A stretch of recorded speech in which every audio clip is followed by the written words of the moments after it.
Hello. Hello. Passport ako na alal nagal to gospel sa iyo.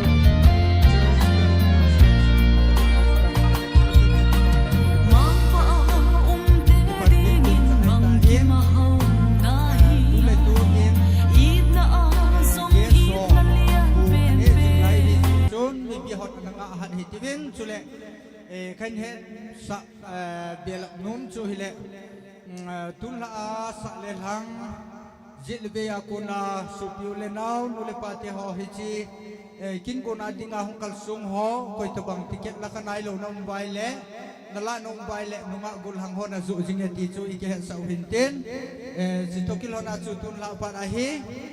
pathin ba chuin la ngai ta ta ingai deu chule jin gun ho akuna holim na za chung chung jong ingai deu hi ji chun pathin thua pathin ba chuin lai ngai ho phachum pi te ding in mi pi te ho zo si ki go chi u te ti so ikitim naw hin ti hello jil be akuna nule pa ule naw so pi ule naw hung kalsun ho zo si de bon cha bin tuilaphai isi khang lai ho minin kangai lu naw salam kain pibi to kilo na chun na tom ngai naw le na hung phal na ho zalvin abiel belin na ho zo si chunga ki pa thu kan pungen tu le tu hin program chu beleo chun punggu wa ki panding anak kiti anahin ma zong le lam kalanga hung ho hi lam bi bol ho in ichan ham khat anasu nong kai ji bin ges ho ichan ham khat ahung bai ge ji bin hi ji chun ai hormone na zong ahi puin chule gas hormone na zong ahi puin lam lien bol ho iti diwang ai lo le lam pia problem za chum ai ho pa ji u hi ti chu na he tim hi ti ven hi ji chun phat chom chai na nga ta di divin ikitim mu be chule tun la pa da artist za chum ki ko khom ho akuna pathin ba chun la ngai ta ta ingai la di wa hi en chule Geso ako na holim na manluta ta inangail ha diw hintin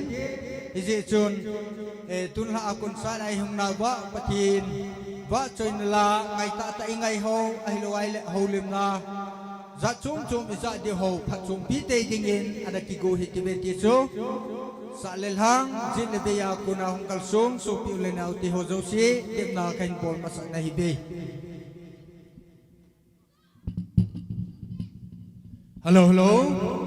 Concert timing hi punggup anakit ti tamazong le patsom khat hi ang nong kai jip ni ji chun nule pate ho chule mi pite ho zo sin nakingai thim ni tibin chule hosung dunga nule pate adin ho bung meeting te ho zo si program hi ki panding hi ta ji chun ho in mulang hin zon chi ta dingin ikitim mu bin hi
Hello, hello.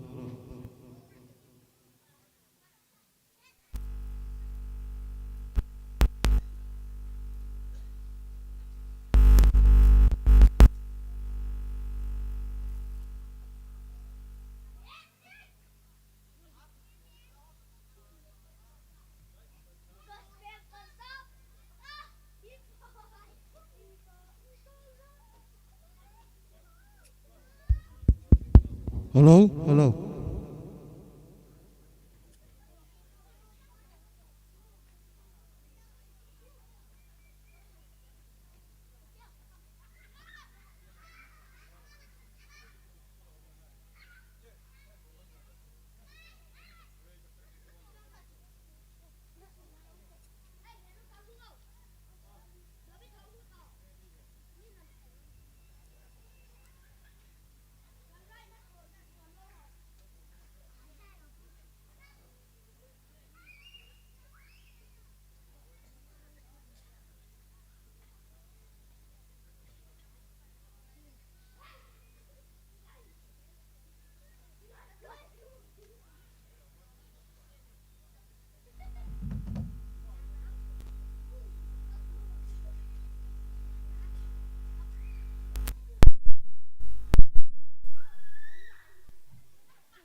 Hello, hello.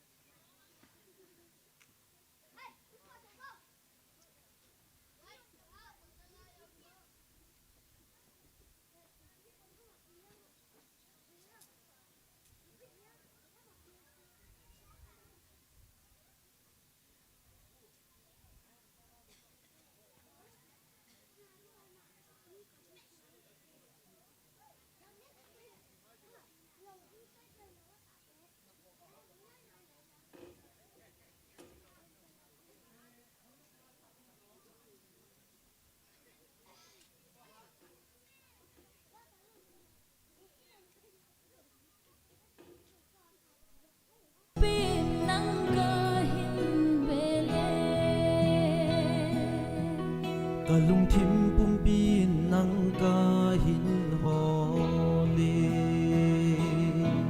John si kisi pummi kasi na kahin dahya chon se kisi pumin kasi nanong chon lo din na ang sum kahin bele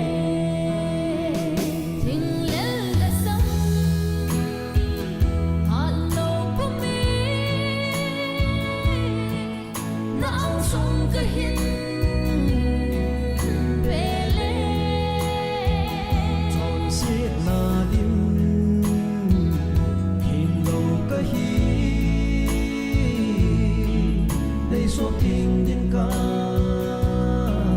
hùng ye Kinh lên cơ thương mà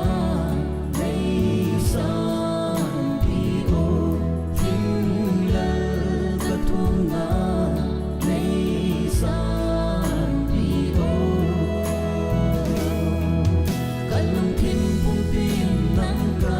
hin bele Kalung thim pumpin nang kahin holi John si kisi pummi kasi na kahin dahya John si kisi pummi Welcome speech,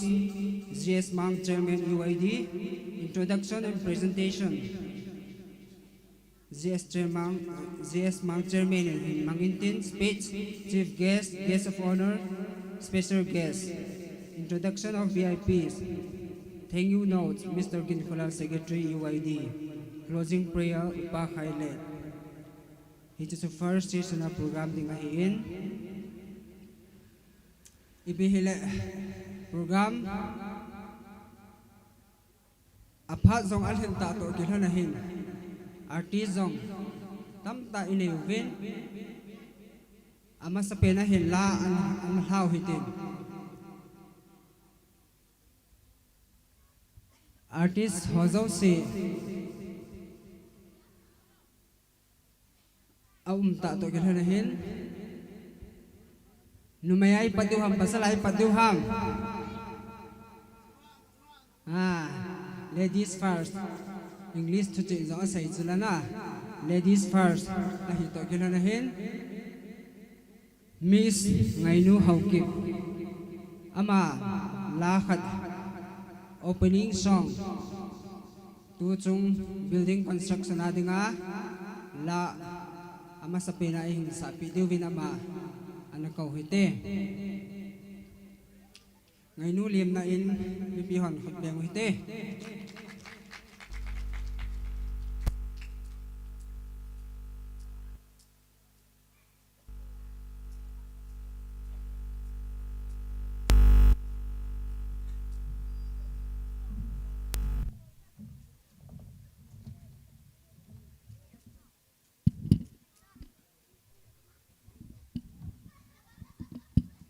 Hello. Pathin va join dingin. Conductor pan I request closing the lay seat dila jin sai.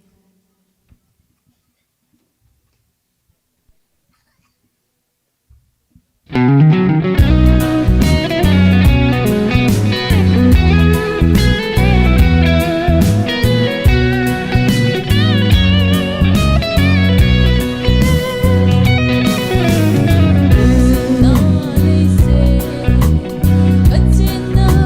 kênh Ghiền Mì Gõ để không bỏ lỡ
Please ngay no in ba joy la ngay ta isa pi zuvin ama chunga ki pa thu isevin tu hina bana hen gul hang pa zang boy zang na ko hiten program hi amena ilu nai lo a hi zi chun stage performance zong idei dan ta bol the hi ti cho artist ho stage sinang ho a hin tu hin pa boy zang ama lim den ko na bank ki hite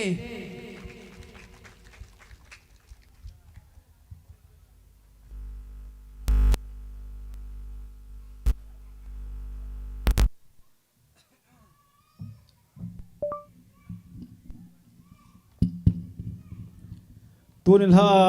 hoin sa hong ko ne sin bon chawin ha pha mi hi itam tho be hei wa ngai than be sin na hin pi le tunin ha mi a cho tui thimin an ne chai chai ya ikipat pai du hi jin kai so na la ye ke hi tu lai la mo mo sa khalo ahem nyong ti khalo ka hin tunin ha he kong ka siam thiang di jing la la ka ro de le pathino bin dingin Netin Jesu tin sange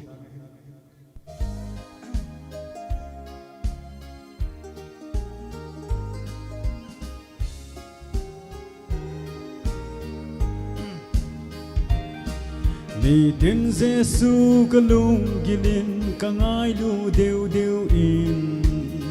ama chuni va sangin zong ava hoi deu deu in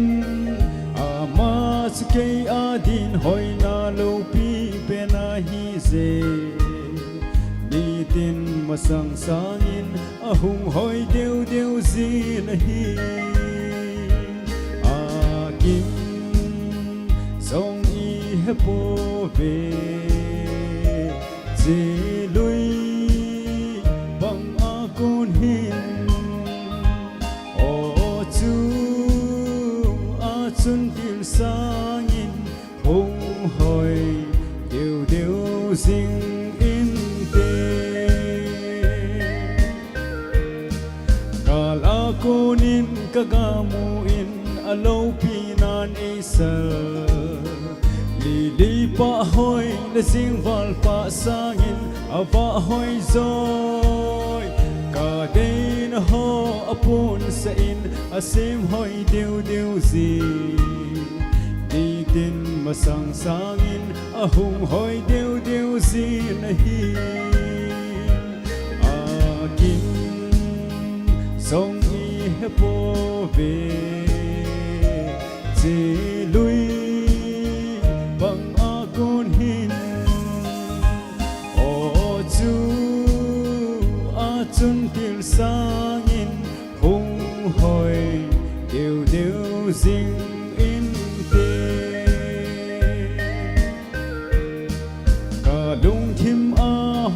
something amane pan pizi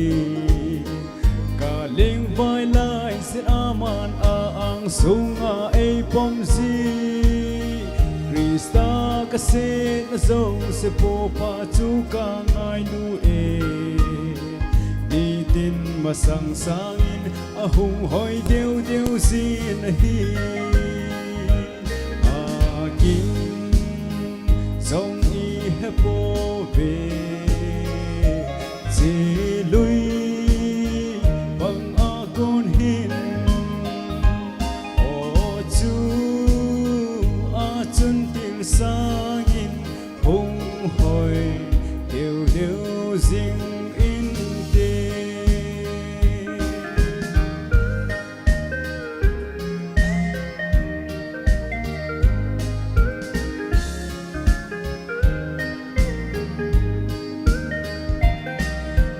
Tin Jesu kalung gilin kangai lu deu deu in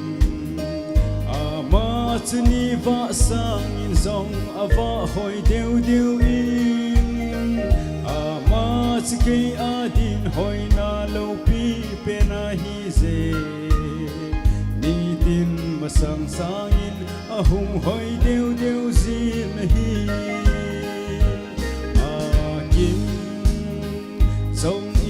po về dễ lui bằng a con hin ô chú a chântil sangin hùng hồi đều đều sinh in tê cả lung thim a hung hạ sam tiếng ama nei pan pi si cả leng vai lai sin aman a ang sunga e pom si Krista ka sin na song su ko pa chu ka ngai lu e đi tin mà sang sangin a hung hoi deu deu sin hi a king song i po về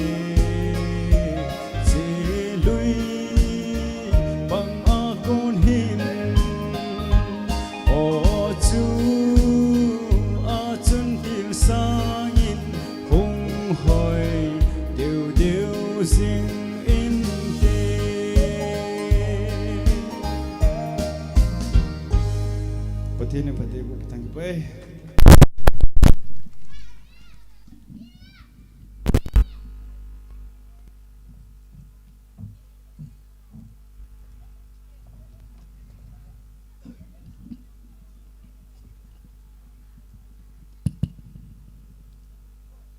Program anlo tau hitin. Opening song ay hinsa api uva. Miss ngay nule. Pa bay zang chunga ki pa thui seuvin tu ni ha ki man cha na ding program simla na hin kate gospel concert in aid of church building construction organized by EYD TUILAPHAI, venue TUILAPHAI ECA Church, duration 26 February 2021. Program host Mr. Santos Klima Kongitain. First session na hin, opening prayer upangam ho, welcome speech, GS Mang Chairman EYD, introduction and presentation. Kung hi speech, chief guest, guest of honors, special guest, introduction of VIPs. Abana thank you notes, Mr. Ginifulal Secretary EYD, closing prayer upakhaile. Tuhin, pat ho zo siu patin fula vok sa na, upangam ho, ama phat man lo dingin kahin kawe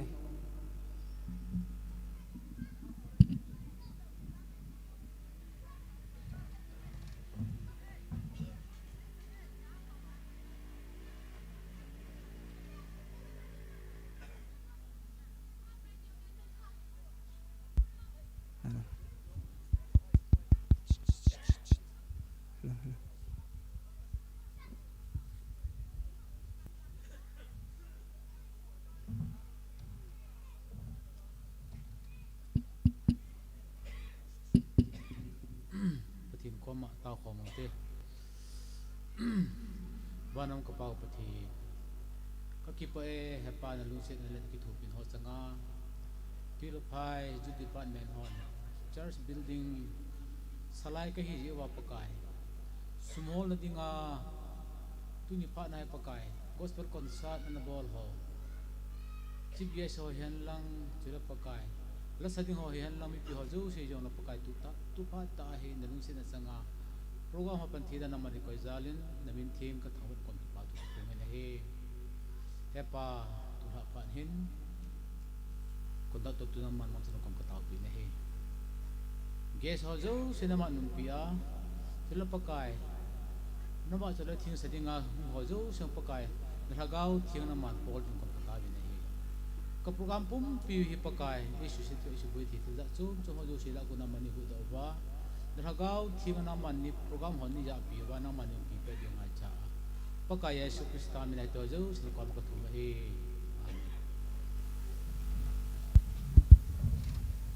kipa singin opening prayer kitup ta hinay pio upa khailet ama hi closing prayer pen hi jing jong le builau ta phar ho hin khel thei pi jing ma chon ki pa thu sevin to hin welcome speech anako ngalu hitin chairman EYD GS Mang ama phat na pitaw hite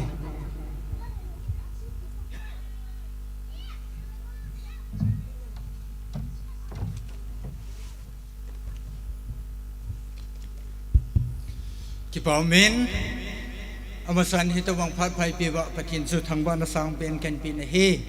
sule tun la a man lo ta le hasam ta le hal lo ta program hang ki gung hi jong le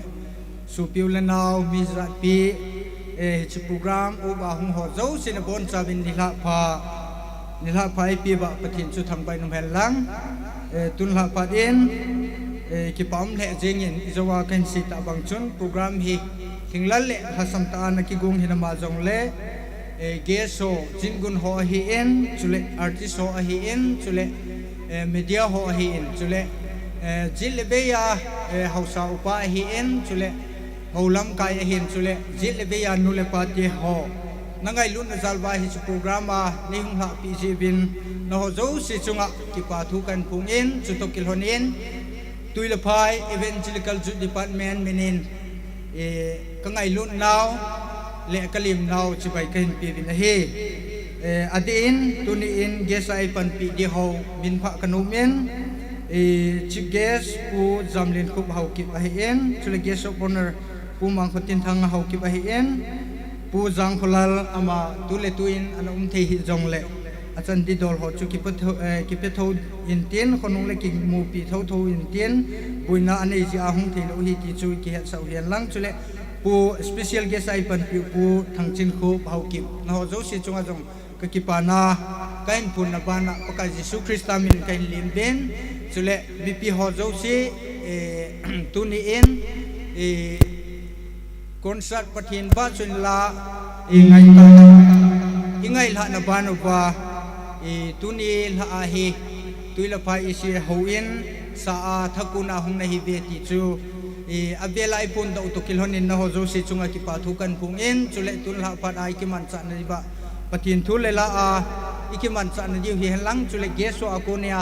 holim na gilta ta ingai la di ho ko na phat chu pi nei te dingin ki go chi hi ti ve ti chu kan tip na num a hi en ke phat hi chan chu tan ti ka ki pa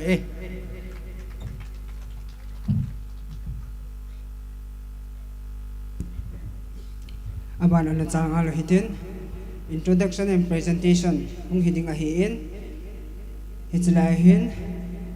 introduction ka him boarding ho cho hi a hi le chief guest pu zamlin khop hau kip intending candidate 57 hinglip sc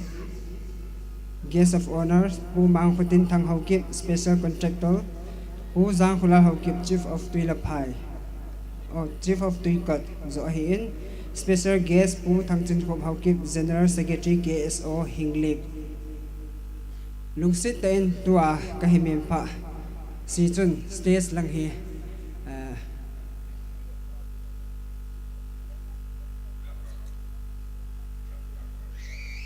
chief guest pu zamri khut hau kip stage lang ane hindim pi ven lang presentation nunga ho apuna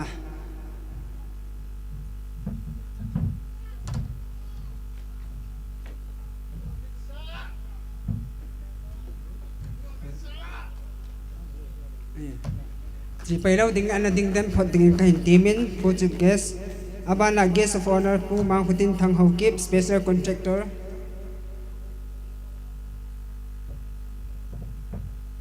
pu ginmin loan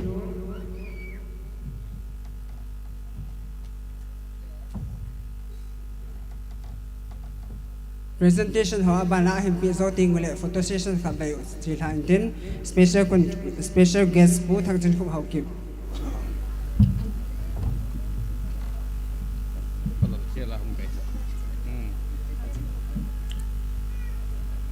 photo session zo le pu chief guest in speech ahin kila pai dingin ngan sina hing set ipito obena he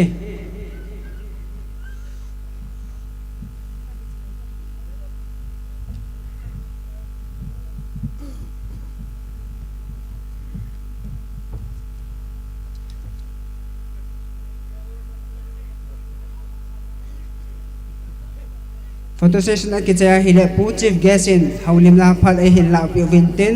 hit zo ting le la khat na ngai tha diwa he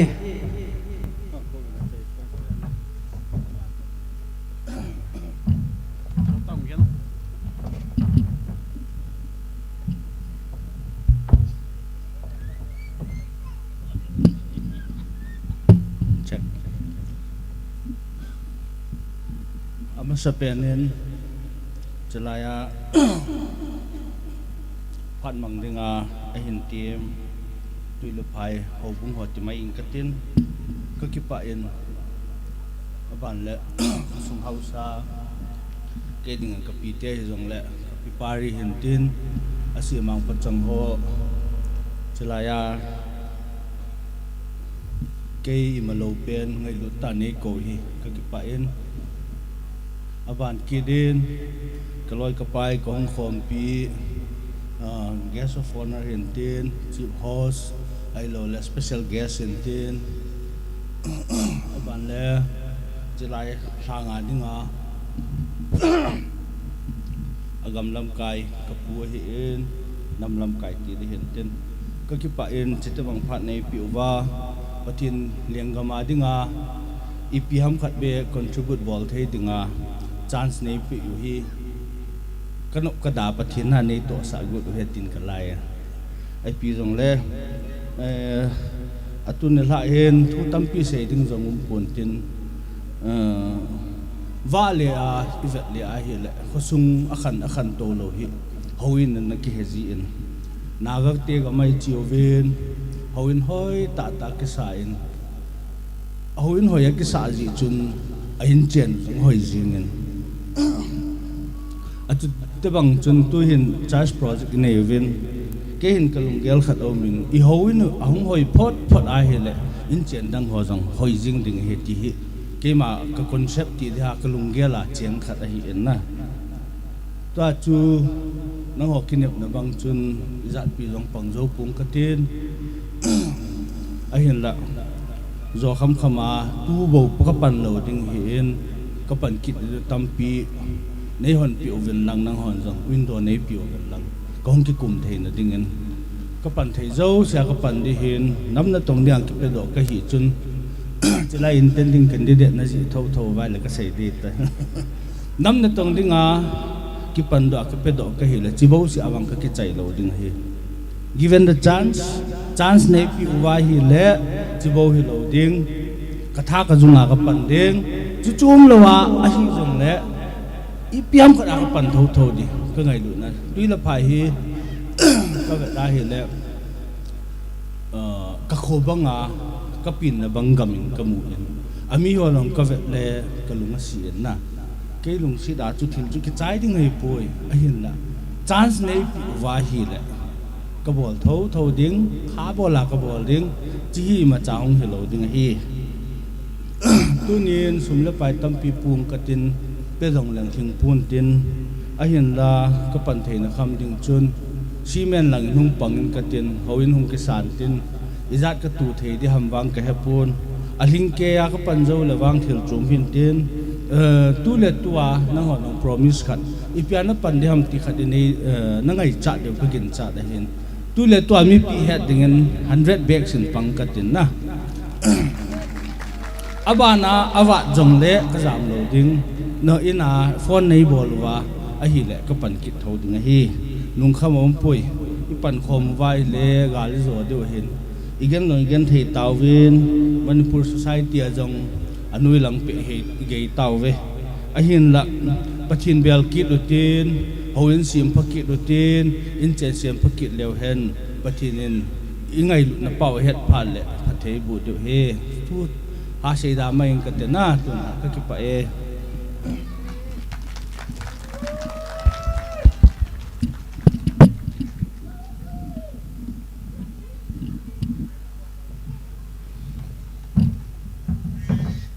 pu chief guest akunin haulim na ngai num umta ina ngai chai to kilhana hin tu hin Miss Big Kim pathim wa choila sadingin phat kila intin aman phat a hila chai ting le guest of honor stay in a phat hon ain kilu pai dingin kain ti me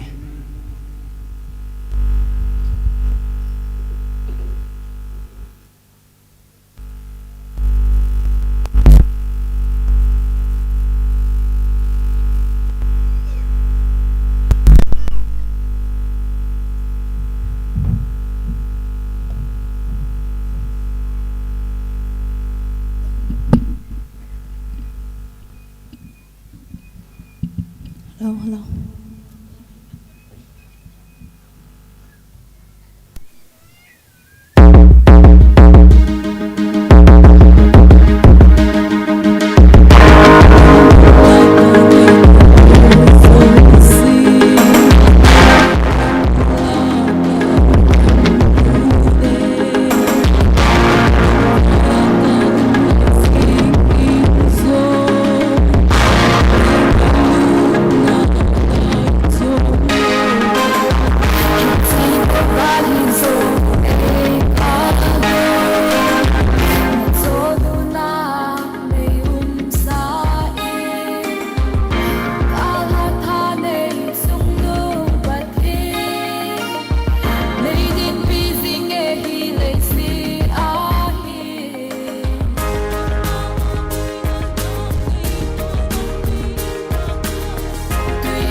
Begin va choi langai ta isa pi juvin ama chung ki pa thu isevin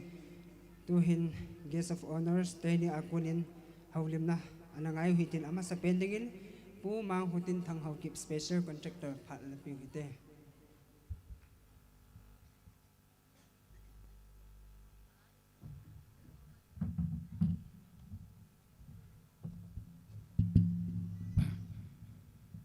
ki paumen am sa penin hi banga phat phai pi upakai pathin chak thangwa na hi chale zaum ta chief guest and guest of honor ho hin chale zaum ta ho su pu hin chale zaum ta inam lam kai pu he thong hin chale zaum ta la sa ho nunga go lang ho na bo nu ba chabai khen tunia dinga hin tu masang jep chon hing ko ven le chief guest nong pan ti ti ven ke chen ni chi wang cha hi te lo dinga hi milun milal khat cha hi lo le tia kain se chen amon jong hong ki ngai to ven le ai ho MLA dinga future MLA pau ti di mayen na ama so invite aboard ven le ka ki pa tu ni hin sei ding jong ka het pon tu sei team lo ta ka hin jing jong le pakain phat phai pi over pakain asim chiu ai jin pakain elung sit over iza ka iza icha ta bang din mon phai pi ji ven pakai menen ke jong cement bag za khat to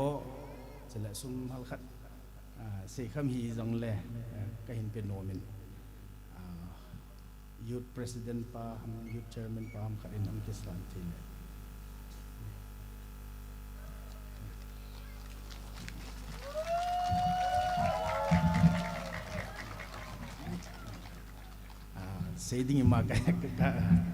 saying ima ka headphone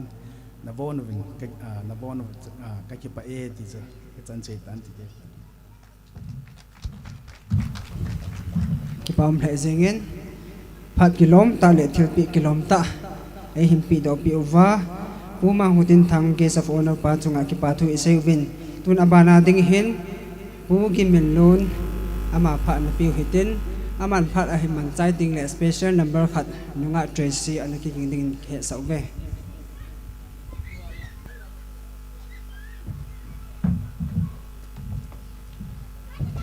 amasan tun ha phat phai pi pathian thang vai mi koi tin ani na in mi lo sin na zo gi mi lung de ha matin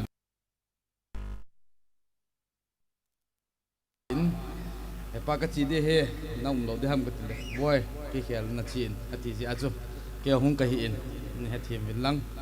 sule ama to ka ki tim na hon kha jong su nan tin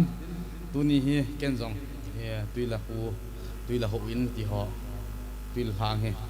imana ga gel lo ka lei tu tabang ma ga gel ji achu dunia he kyong thanom ta hung ding do ka hi jin jin ha thim win lang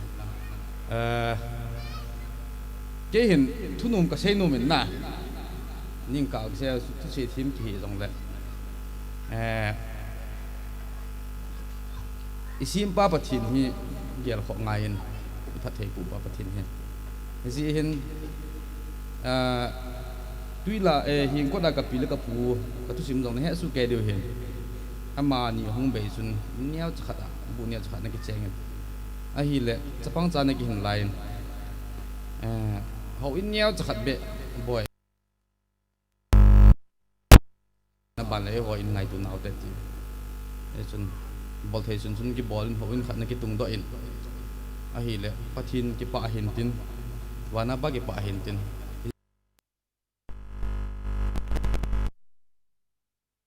hi le tu nia chu koi koi he jong le min tu sim jong to pastor ho lim na jong ne he di wa hi munum te hin usim tikun wa hi hambu ta bangna chiang wa ho in sa ma sa he ti ho jong se vin na ni ti chun kun jong wang phat na ne vin mo jong in che mo om to ko ti danin kusunga ho in khat chu ho sa ki wi lo agam pi ho bu mi pin jong ngai lu ta sa pai aban ban nan te he de chi pa chu chapang tai jong leng ka se dia lom no jong ka se he ang le se ki lai le bana pa he le nong on ngai dam vin lang tu ni hin ka palal chun pi jong le din pi in te aban hung pang nang e ti jin ki jan hin ka se nga tang ka se ki lo ma le ngai dam vin lang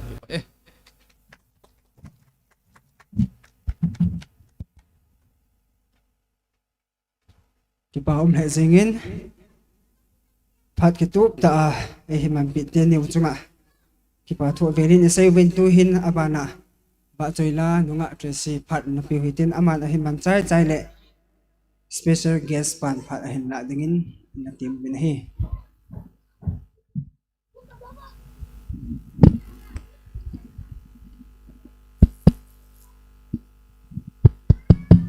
Hello pathin wa choina dingin ngayu vin tila hin sange hello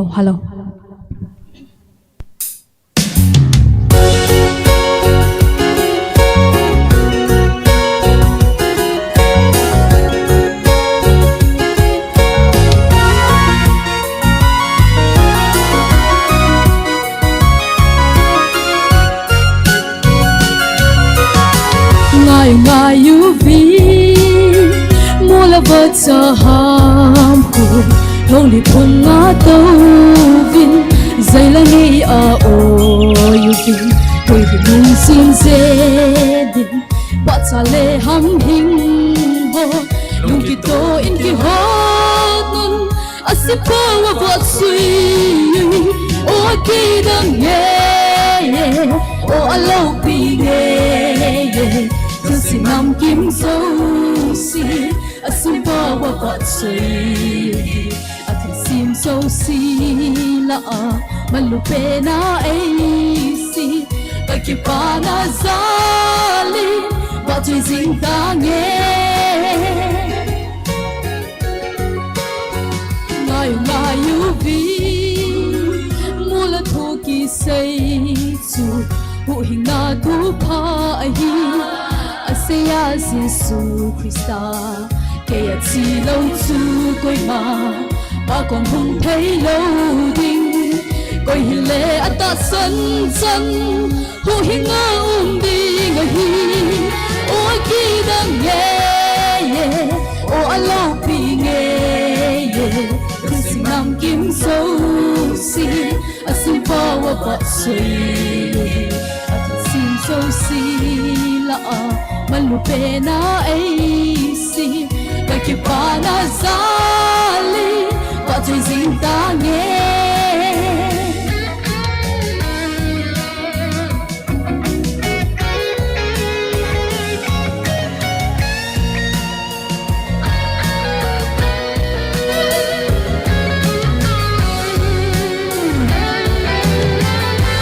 ki dang ye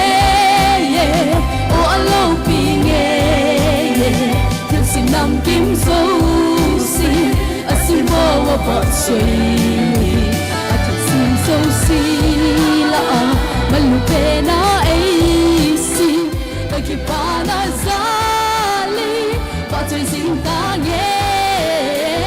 o ki dang ye o alo pi nge nam kim so si asim pa wa pa sui asim so si la malu pe na ai si ka ki pa na zali pa chui sing ta nghe ka ki pa na zali pa chui sing ta nghe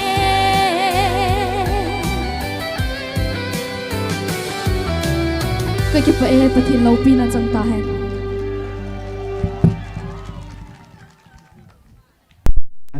hello balcony là ngã Tracy fans atam lain num ding hi tul ha hi tu hin special guest ho special guest bu thang chin khu ama phat mang ding an kau hi te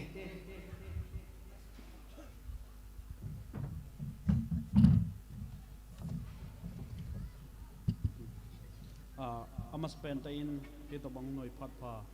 API pa patin chu thangba na ka pi in chule tu la phat tuilaphai ECA chairs EYD 10 stobang platform nen pi zalwin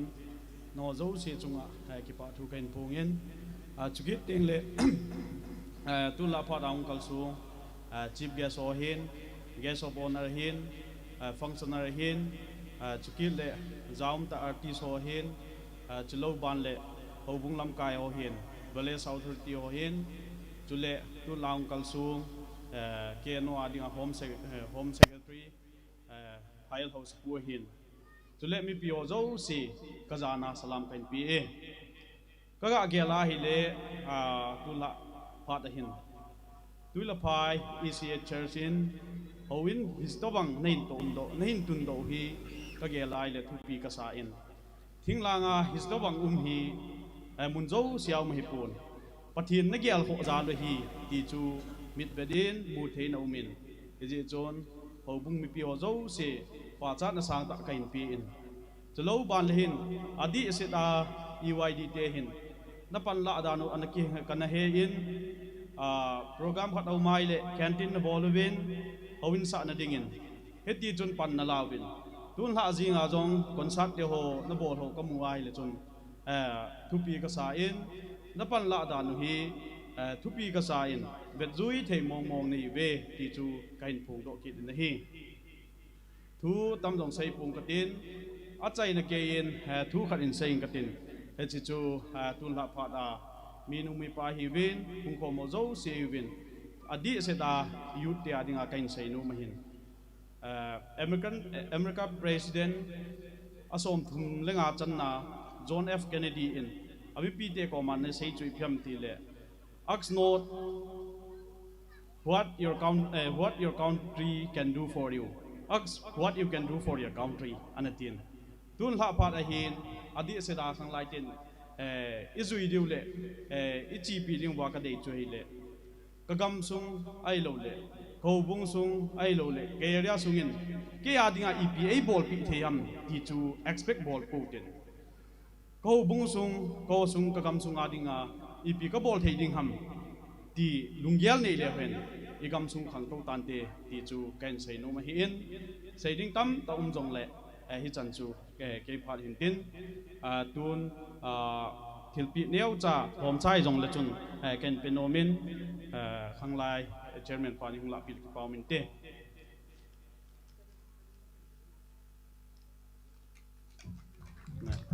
thêm khát in sei be zapi ka tin na tu la hi chai dam ka ti le chun ka sei lo thêm khát min eung ki ko lo na hi umang chairman pai in phone in VIP la kan special guest akan ko din he atin umang ai po che VIP la ni ko ka ti le chun ama chun special guest la na pan de atin ai ti phara chung pang ka hin ke hi khang lai te hin an ni paisa tam ta pin te tia ei ko hi pon ngai lut na za la ei ko hin chule ke hi na jong su student leader ke hi in ima chain kam hum lo hin politician kong hi tiang le wang chu tam ta ka pi ding hi ti chu ka kitep na hi o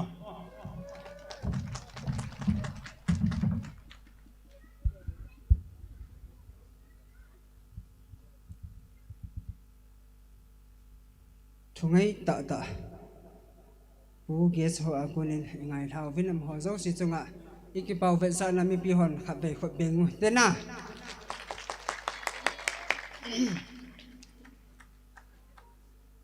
la khat an thau hi tin miss wei hi de miss nei zoi si na ko hi te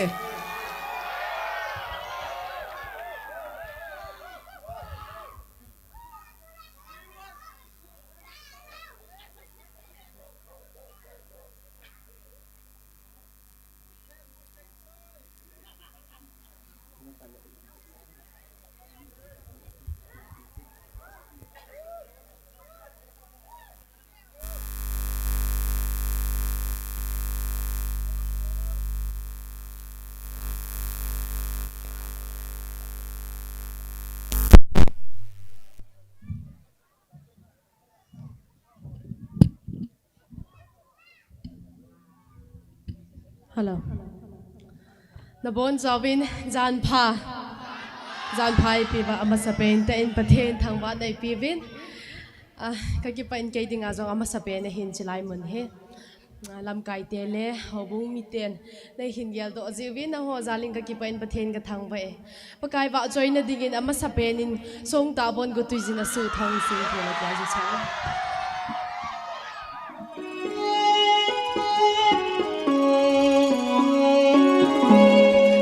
Sen pakai wa join na digin na sa komo hite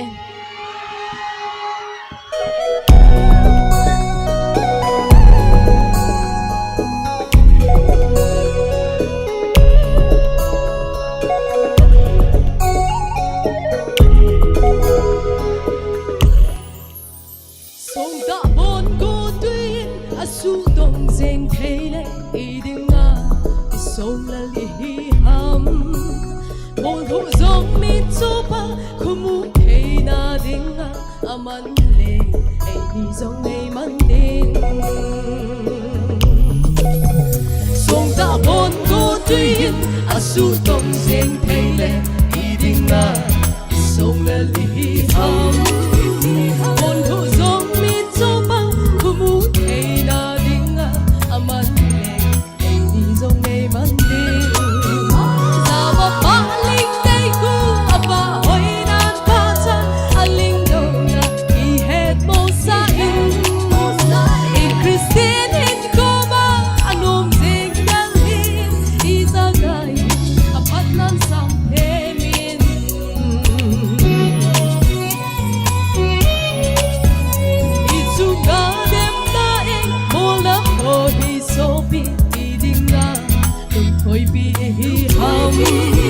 có vợ cô nên thêm bi à dính số gì bôi lung gần ta cả là nốt đã đi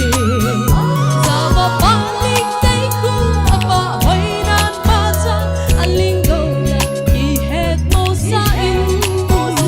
e Christine in cô ba anh ôm dính đã liên ý ra gai à bắt nan sang thêm in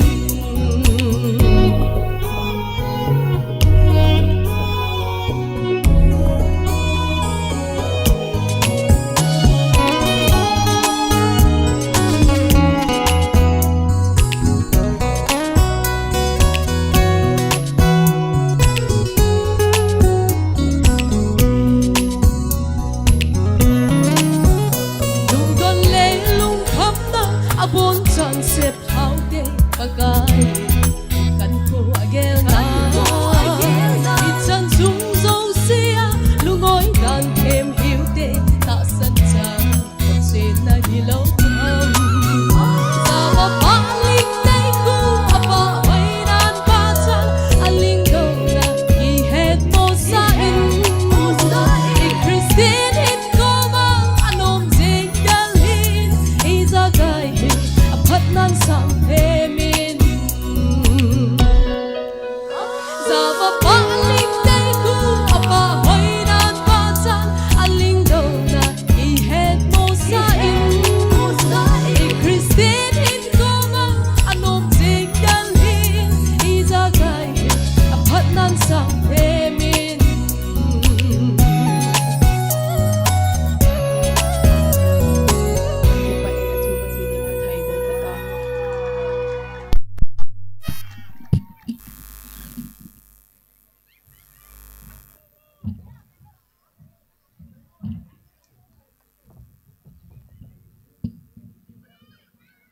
Introduction of VIPs.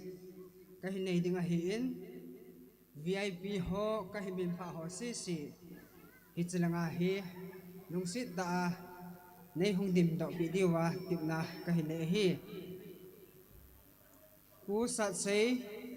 pu hen hugin, pu paugin, pu DL Lawson, pi man ngay, pu sat lam, pu thang zamang, pu Benjamin, pi Parthan Pui Haukip, pu Stephen Haukip, pu Thang David, upa Khailet, pu On Humang, pu Lam Hutin Thang, pu El Lunzang. Nung sit tain hilangahin, stage langahin, lang ho si cho, hung ding do David, pakay min le de sa tain kahinti mo be.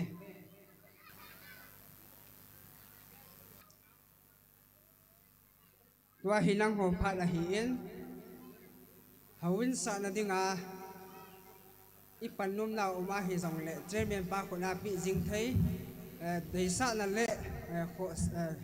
il khâu na thu sai do im va hi sang le phat chom cha cha nang ho phat hi in tu hin tua ka hin sai si hin stage hi na de dan ta wa na hin kilo thai ai tai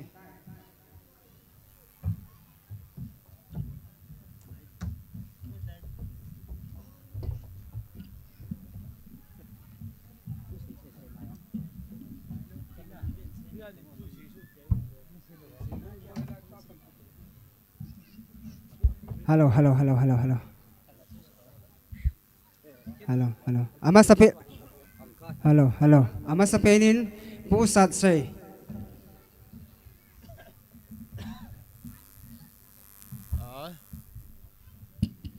Holim bola phat sota na sangin them khat khang lai lam kai hwa ding them khat khat hi ki pichi hen lang hen le phajeng di ham ti hi ke gel dan he Ko bengote. sang ni pingi ka ki pai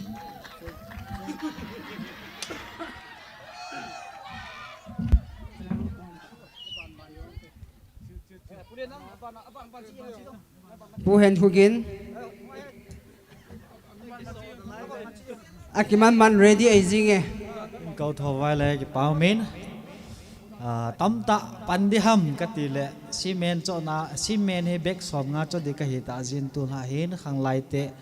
expenditure nếu trả trả dạ để viên đằng cả sang ni bầu bia phát nên nghe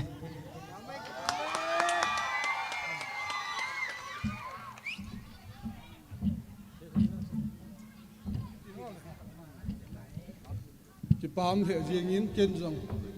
khang lai tem de sa na e piu to kin hanin tu la pharin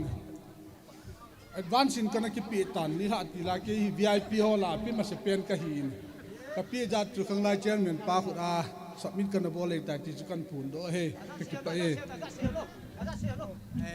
pu Stephen Sekulin in khang lai ke ai lo ai le hoin ki hoin sa ki thu pin na dia in pi chu dang ka sang khat he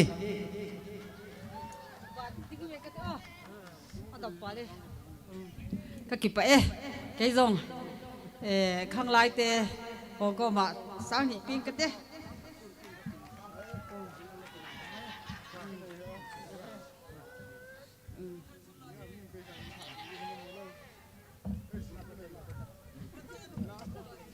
phải cái ba mê hồ bung ngà cái pi chụp hình khang lai cái chụp hình đàn này hiện hồ bung ngà hiện sẽ đạt tăng cái tiền ai ông là khang lai tê đi khang lai tê in cầu diệu vin cái pa ra lin mình thì thêm mình đi cái ông sang này hiện pê nghe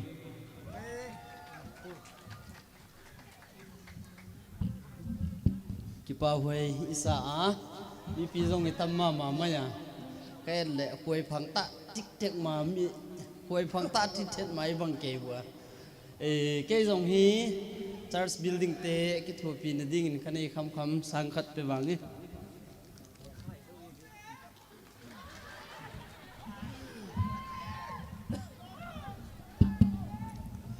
cái bao mìnhประเทศนี้พัดไปปีวินตุนละพัดจะว่ามันอาของดินเทจีนลำไก่หัวเจ้าสิจุงกิปาทุกันพุ่งมาใส่building project อากิกุงหินบ้านหินเกี่ยวหินกะทิคำมินทาเลจงอีจะนำผักกันเสียงใต้มาบ้านนาจงฮีปอยมัวจะน่าอิงไงจะดูว่าเละทาเลจงจงปั่นกันละจอมจิงเดติจุกันสีโดนไม่อินจุดตะเกียบหันอาจุนลอยเละไปหัวอินจงอันปีสาวๆเลยอินจงปีโลเทโลหิพัดหินกันนี่คำมินดังกาสางนี่เห็นติงกะเต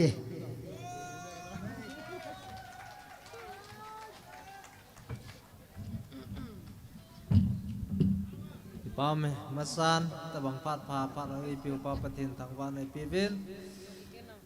กำมาสังเอาเสียจูเสียจนงันสีตังกะติงอสุมจงจุกันงันสีเดียมกะติ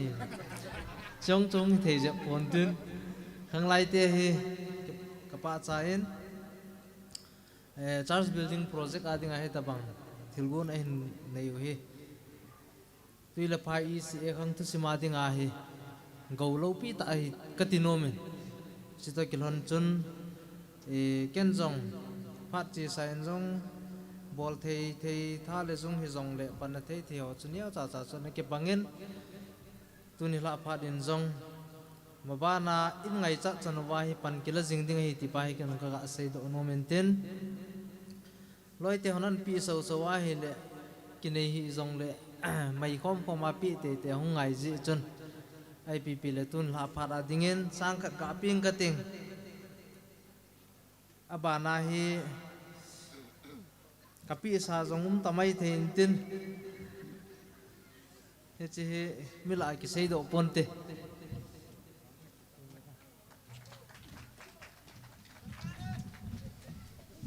pa me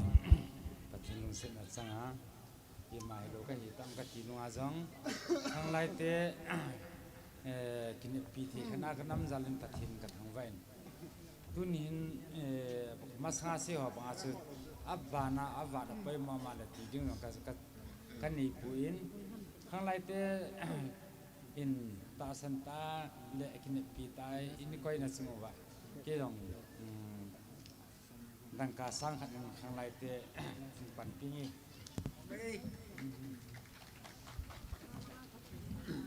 กี่เป้ามินตุลาพัดข้างไรเตะนี่ตะบังพร้อมมันกูนว่ามีปีจัดกี่ครบวีเวดได้เลยมีปีหัวเห็นจะไล่มุนา VIP ฮอนโฮลิมันในสาวลักกิสาฮีท่านอุ้มจะเดียวหินเฮติเจจนทุตตัมปียังเซลวินเกยังตุลาพัดเห็นข้างไรเตะกี่ถูกพินันสร้างขันปีนี้ฮัลโหลคุณแบงซี่ตาว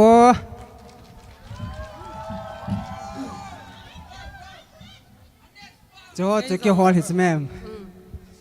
yes mangin VIP dinga e go chun ka ki parliament ะลอยหอบินกับเวทสวาหิเลมิทุบีเงินจังโลเนเงินจังไงเราเลนสตะตะเงินนะเห็นข้าจะอาจารย์เกอนุลังอาคูกันเอาต้องกันกิทิมเซลเลยอีขัดอีพิตาฮะเนียมติ้นหิงกันกระดำเลยว่าไอ้หุ่งมัดตัวอินเต่าสายหินไปซาจังกะหุ่งกิงหินฮิตล้อมเรามาหิแพลตฟอร์มนี้ดินสัตว์ที่เราไม่ให้เหลืองจุดหอมตะเกียงสางงาเบียกันเป็นได้เห็นเดี๋ยวแหละกะลอยกับไปเจ๊ก็โกมาเขากันไม่โคมาเห็นเห็นกี่ไม่ตัดยังไงจักรพรรดิจะจุดไปยังไง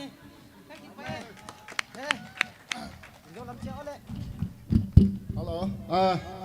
กี่ป้าแม่ตุ้งหายตะบังพัดผ่าปะเทียนโมซาเจเบียนนะบนจ่าเป็นท่าผ่าสมรังไอ้กินไอ้เห็นนี่จังอ่ะสิกิมาขายฮอลทุกที่จะอินข้างไลเตอร์building project อะไรเงี้ยอีมาคีจงเล่ในลุนซาลาอินมินพาจิเป็นข้างไลเตอร์เขาจงไอ้กี่ปาทุกข์สิอีพีจงเล่สมรังกันไอ้สร้างขัดที่ทำกันที่ละกันโน้เป็นสร้างขัดก็ยุ่งที่เบนกันโน้เป็นสร้างขัดกระตุ้นกันสร้างขัดกระตุ้นที่นั่นอีมาจงเล่ข้างไลเตอร์ building project ตัวคนในน้าบะกันในสุนเอากันในคำเอาตีได้ยังไงกี่ป้าไหม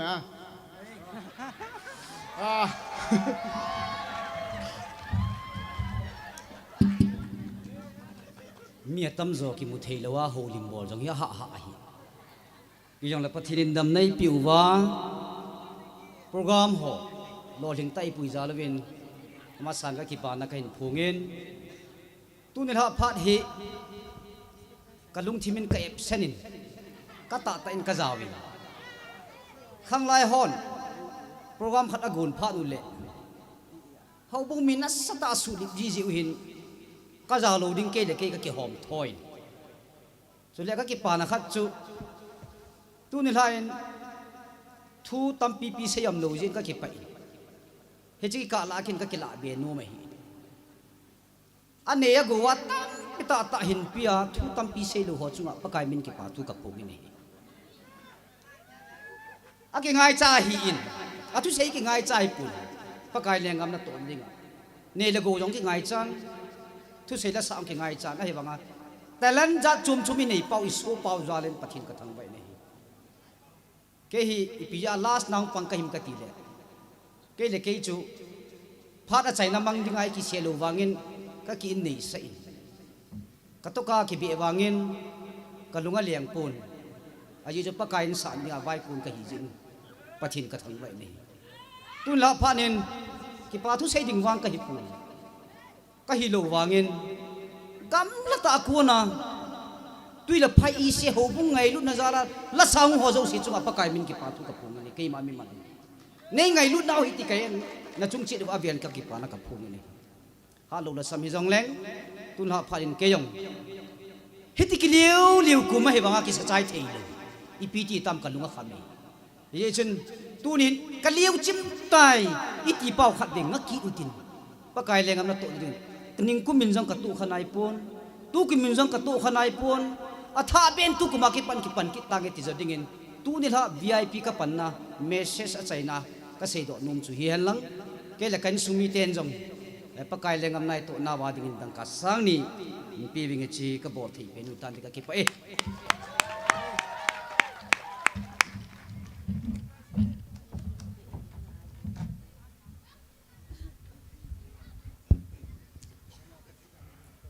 สมคิหาโมเสนเซงกับพัดกันละมังเห็นตัวตายยังอาเดียวตามกิปาเหจิงิน VIP หอพัดมันทีมเหจิงวินตัวหินกุลหังมังบอยเตาทังินปฏิบัติจุลาค่ะหินสาพิอวินตินอามันหินสาเจ้าติงเล่ VIP สมเลงอาบสมเลงกบอาปะราสมทุมจันพัดนับปีกิดเดียวหินตัวหินมังบอยเตาทังพัดนับปีตาหุยเตมังบอยเตาทังเลียมได้อินฟอร์นับเบงกิดหุยเตมีปีฮอน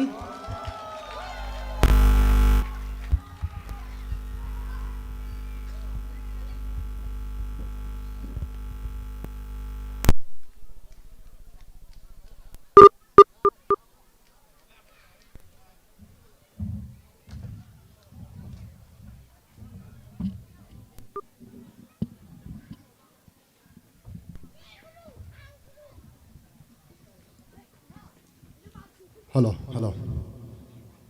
Cái bỏ mến, tôi đi thảo phản chân vàng phá, chân lâu bí tạ, chân nhìn cái gì lên, mi tâm pin ở lại lệ, câu lại âm mưu dầu lâu, tôi đi thảo phản năng lệ kì, chỉ lại muốn bắt hiện thằng vợ thấy đi ngà, hiện khu đầm na, AP2 bắt hiện, hạt chung nung, ama sa bên hiện thằng vợ na hiện bị masain. Bắt hiện thằng vợ này đi nhìn tu lai ni khu ti lahi bắt hiện vợ chơi là kan sa ding hi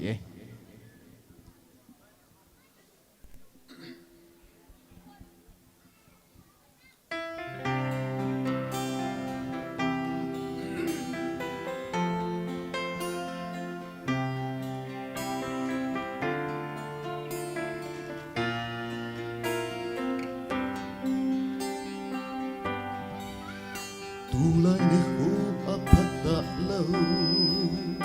Alang zing en ni tin đi khăn khu dòng kim zing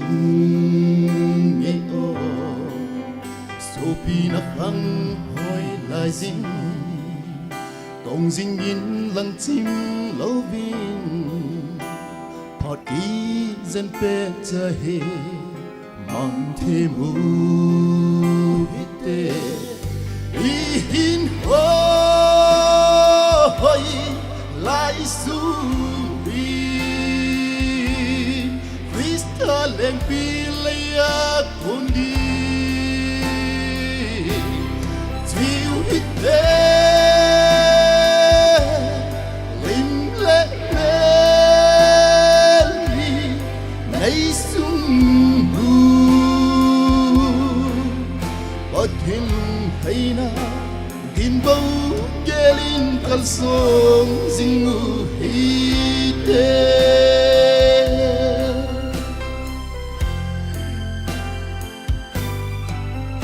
ở bi đôi này zing hin ko mang zingu hite kalsong in Krista to malam do Lung halo vin ang sanin Aleng am na tung dingi Krista si pleyade Kom kika ute Ihin hoy lai sumi Krista leng pilaya kom di hite lim le meli nay su bắt hin lung leina din bau gelin kalsong zingu hite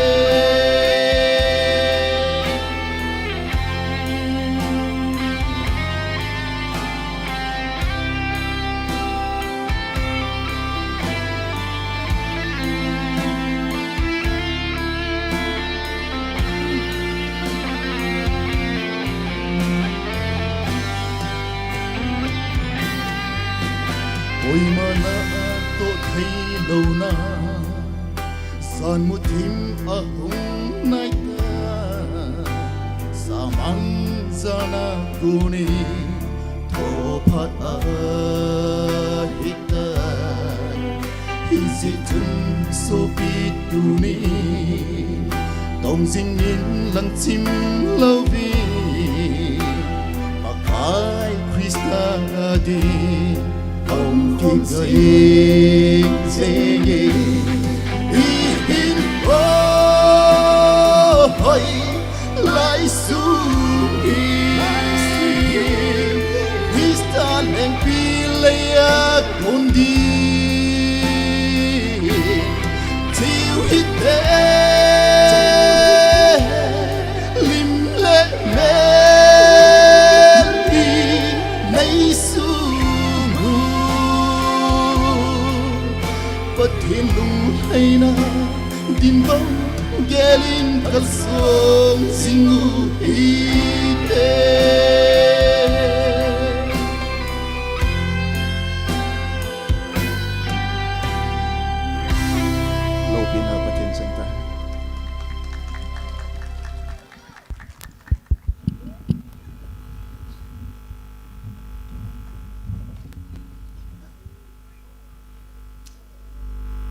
ban ana chalo hitin VIP 16 ako na kahin simling ahiin azawa banga cho kahin sim da ho in stage langa phat na hin man kit diwa tipna kahin he pune mang pulet khumang pu sei mang pu sei min lun pu lumin thang razes ahin pu lun khumang upangam hau pu lun lam kam pu thin lal pu gin khumang pu zagat sing pu asisom leng media pu mangcha khelahi pu pau khulin hung hiding ahin pu sun zamang simte pu sun gin mang nung se ten stage langa he nung ho jang phat man luta nahung kila ki divin kahin ti mu ve VIP hall lim na in na bank ki hite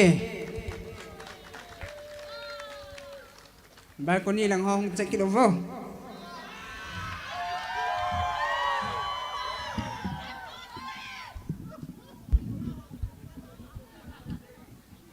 tua kahim min pha ho si chu pu ne mang pu let khumang pu sei mang pu sei min lun pu lumin thang razes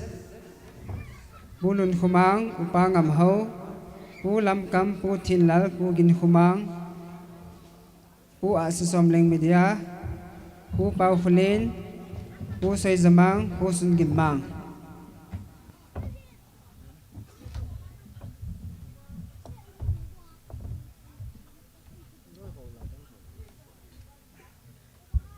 nang ho bet si absent tam thêm ra số nang ho bầu này tao về nó cái bật riêng thời tài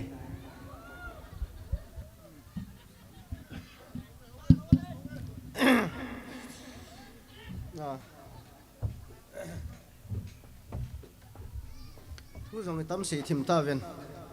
thêm chắc gã sinh cái tiếng Sunday này khát hiện các khu vợ tuy là phải EYD lâm cài hòn ticket hăng dụ về ticket rằng aman kala golen nang nala thei lo de ti ven VIP ne he VIP dia ne ki koi he ti ji uchun kanala ta hen ka VIP la na lop nine zanga chu zero khat hab beng kate sanga de no ki ha pa bi siong chu hong phalo mai the hen a ji chu jing ko na in ku teu ham da he le a thun dang ka sanga ping ka ti hin lai de he chỉ đang chút tu là xóa cặp bịt thì còn một phụ tê cái chụp vậy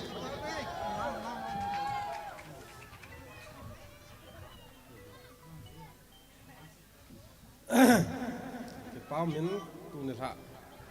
cái piong lẹ cái xây đi đâu xìu hết các bạn nào tiếng họ là xây đồ tài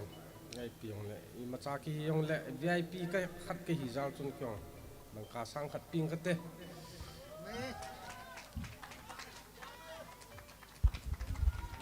khôi beng diêu tê hầu in sung ai cái khôi vạ điều tài này làm tài cái bao mình ama sapen pan ticket ở chỗ go chun VIP cái cầu nó hi in là chỗ thầy lâu đinh ai hi tiền cái chỗ sao cổ về tiền cái chỗ sao cái cầu kít thâu thâu về ai pi dòng lẽ mà cái này hi dòng lẽ chun hạ phản hen ở hồ bung dòng để khô sông hi là muốn hi ticket kỹ cho dòng là bị lù lòm cho lá kỹ lòm pôn tin cái dòng cái này khăm sang khăn thành biên cái tê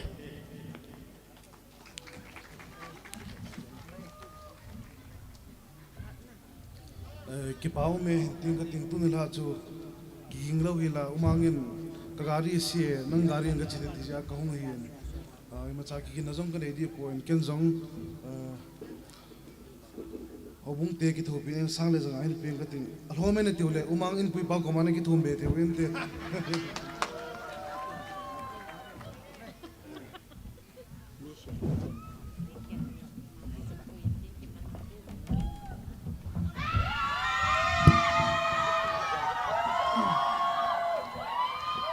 phalam kasale ajingen jinai nai lo gi zong la pune ti ji ben za cha na hong thimin athata in wang chun kong kon thei poin hi zong le ni ko than ni man di be cho hin ping e dang ka sa khan hin ping ka te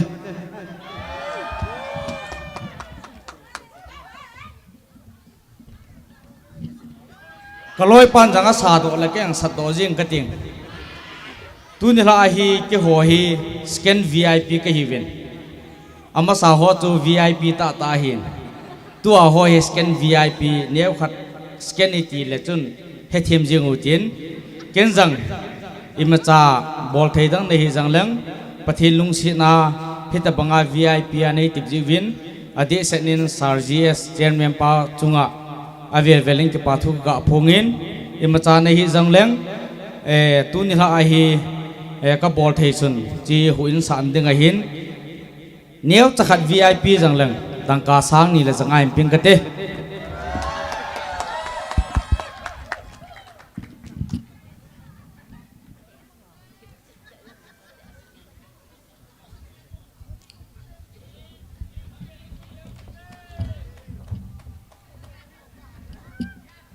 hawin sa na dinga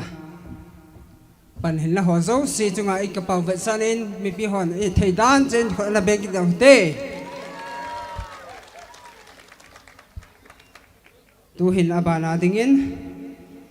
ba choila khar na ngai ki hiten Miss Mary Vaipe na ko te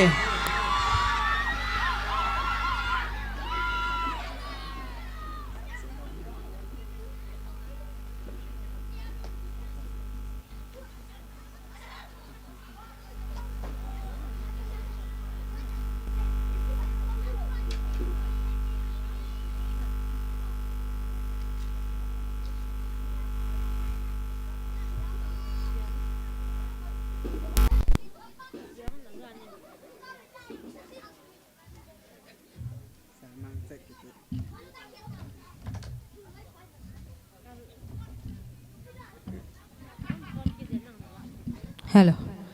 Leihin ko aki helzi ti line sang ka.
life ka vet la zong ka chimpon anung langai tai ha sa ka vet la ngong kham jing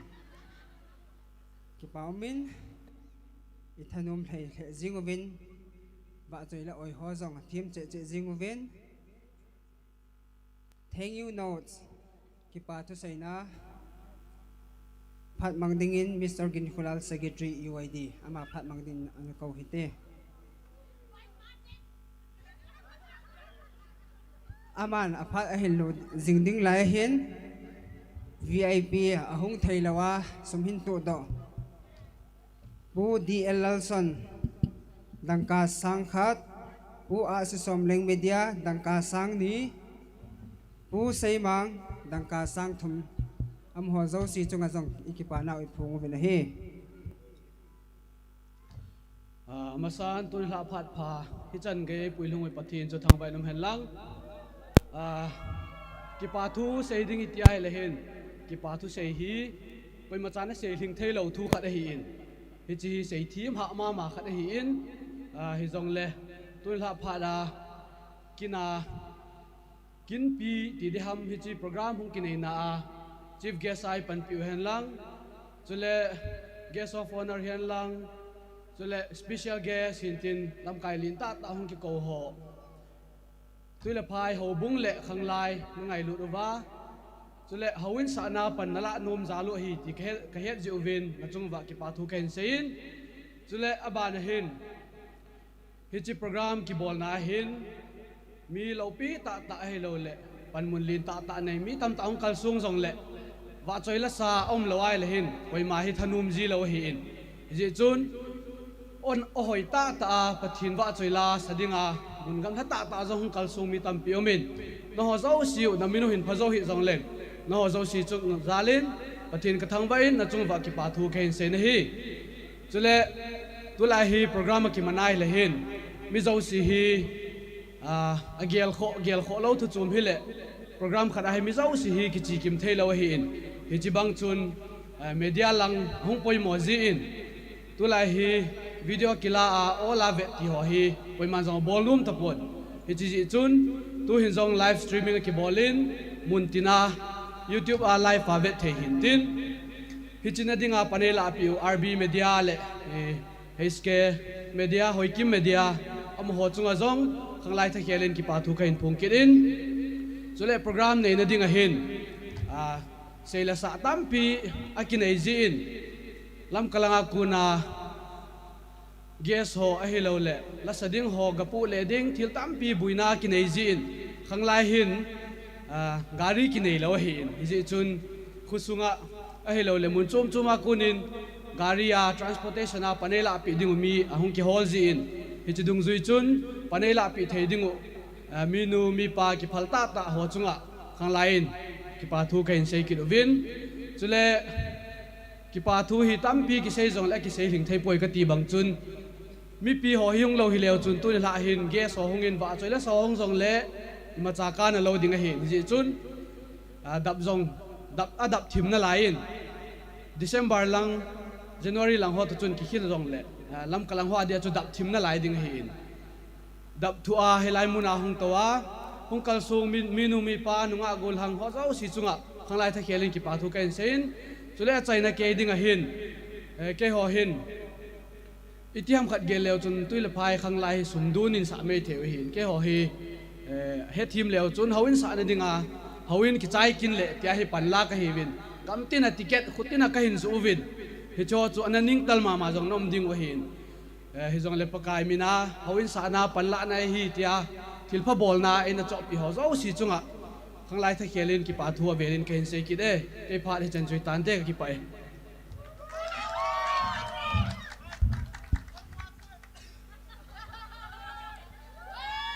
ki pa thu sei na kilom ta pha hin mang secretary pa chung ki pa na iphung so novin tu hin first season kum khana zong hitan tin tu chana ikiman chana ho pathin hinga ki pa thu sei na le abana dinga pathin khura ki vok sa na upa ngam ho ama phat mang din ka hin ko e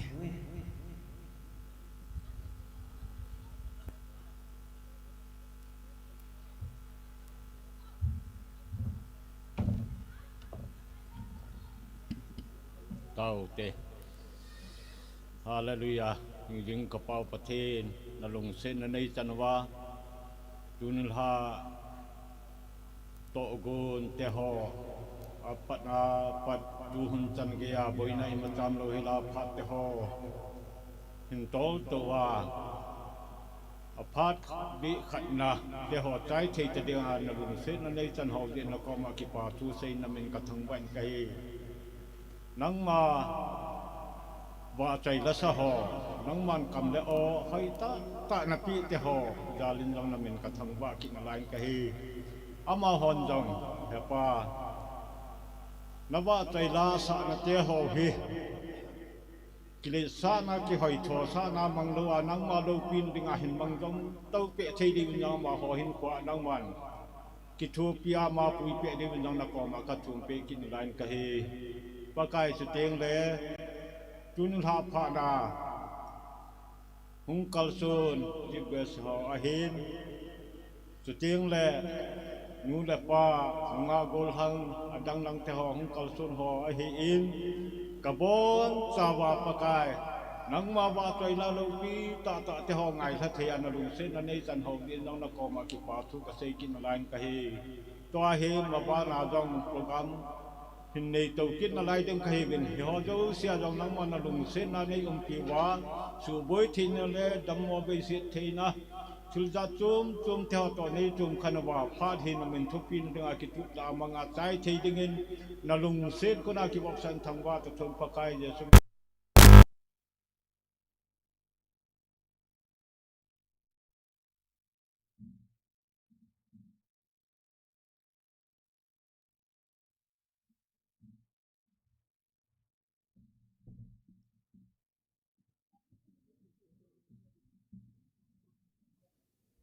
Program second session music extravaganza. Tua hi pathin va choi la sa na aban bancha inangai di wahitain tu chan ge ya ki tup ta le gun chu ta a ei up ho zo si chunga zo a veling ki pathu ke mami maling ka hin phungin I chu to ki hanin tu nil ha artista ikau ho hi introduction tabang kahin nei ding a hi in ama sa pending in tu ni adinga special appearance a ikau nunga chingboy hangmi kuki a si ama hilanga hung ding tin stage langa special appearance hubengutei Miss Jingboy Hangmi Cookie actress min thangta hi in abana Miss Nacy Haukip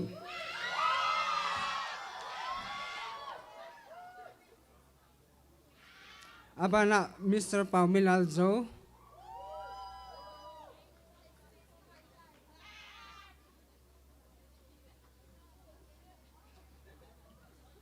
Mr. Boyzang Haukip Mr. Mangboy To Thang,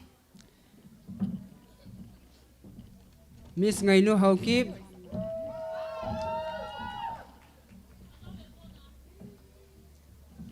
Miss Nezoisi, Miss Mary.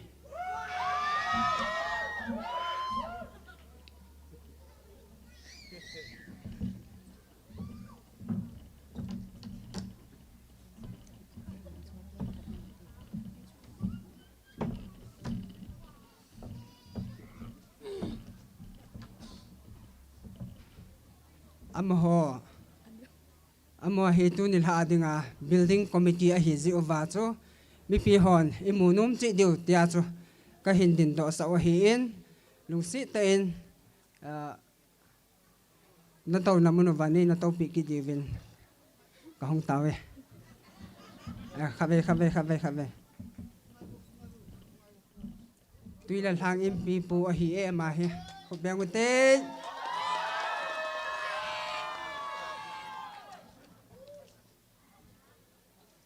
agam nei pa hin agam nei pa hi to ki hlana hin ato dia lom ho song hi kilom ta ki he jing hin lo pi ka sawen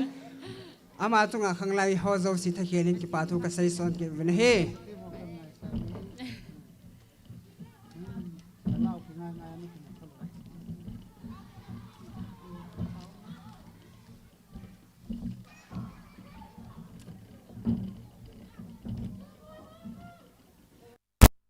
ka khut kana do di chet ken zang ama la in dan talo no mo ke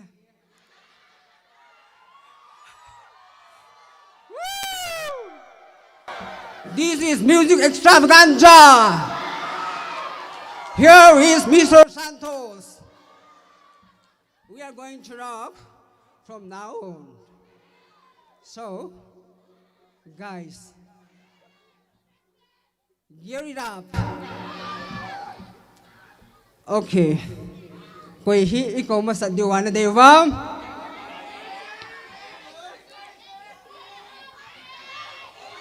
Okay. On time. Ideyo atum cha hi en kwera isa sa diu tam le. Du hin Miss Naisi Hokim. Ama sa pendingan na kauhitin. Ama alim na in ibon sa win. Mipin kulham na alin ng bengkin uhite. Miss Naisi, welcome her on the stage.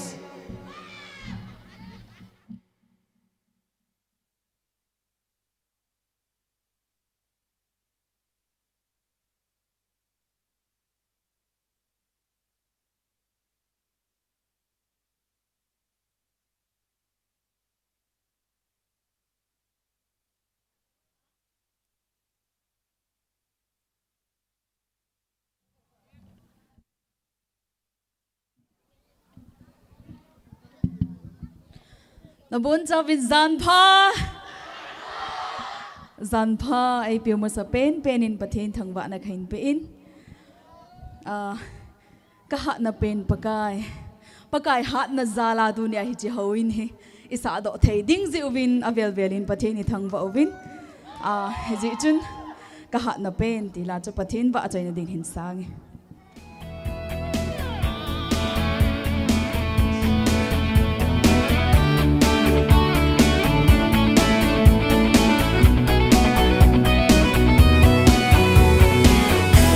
ka hat na pe ka lung mo na le ki pa na nang azilin pe ke ya dinga tun so na hin na mừng dum say thay lo hil thu in ke di nei hin pe na pakai nei lu za ra hi pe nei tu tu chim di nei lo vi lời Giêsu nắng ma bầu này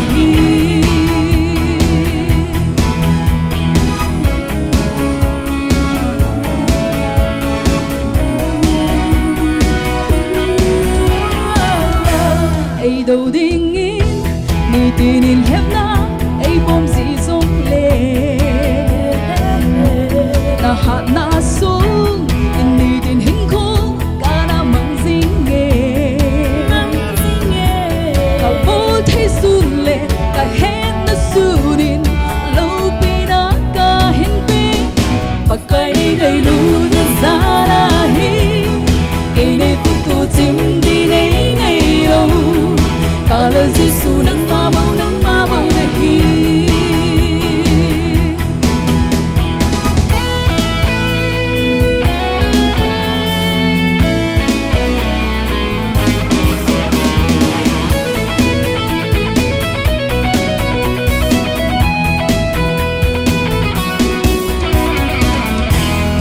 hat na pe kalung mo na le ki pa na nang azilin pe ke ya dinga tum so na hin na lung dun say thay lo kil thu in ke di nei hin pe na pakai gai lu na sa na hi ini ku tu chim di nei ngai lo lời Giêsu nắng ma bầu này hi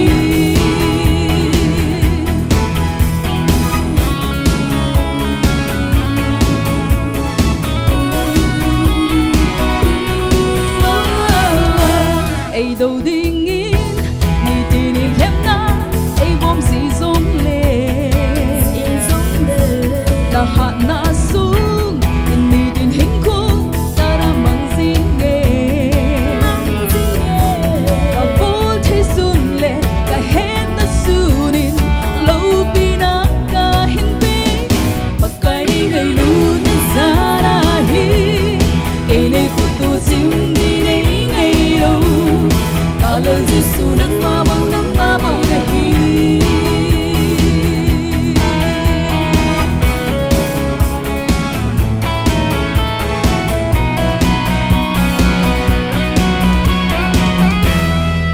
Patinin hozo setting in pathai bo pitahan Miss Nancy Ding Daniel Lang to lung sit in artist ho jengle special appearance to khat ve stage lang a hin audience ho akunin amelo hi ka ve chim tho po ve ti a hi ji chun khat ve hong ding do ki de win artist ho jengle special appearance nu ka hin ti mo ve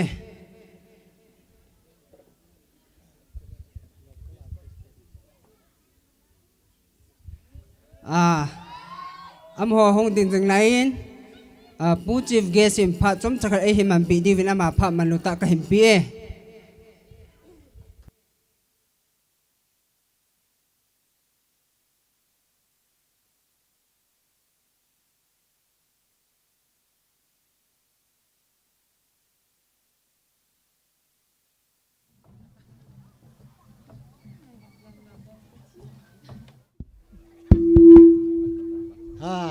ki pamin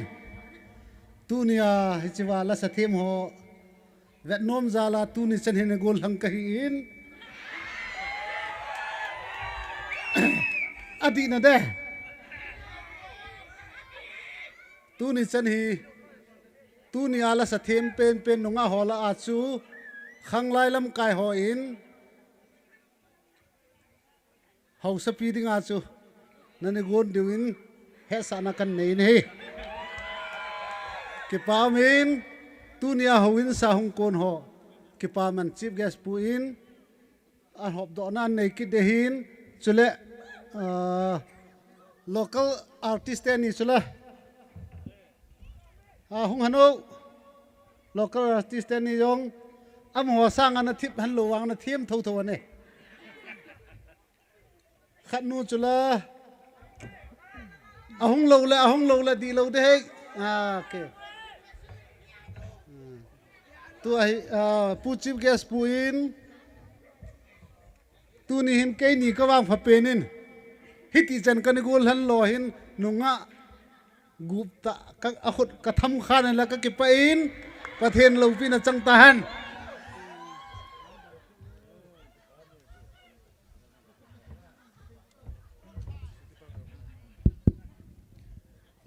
tui dal hang lang hon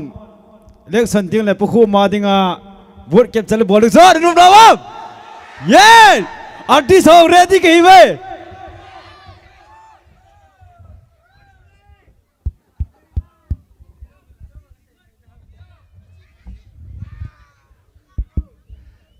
ang so thim tan na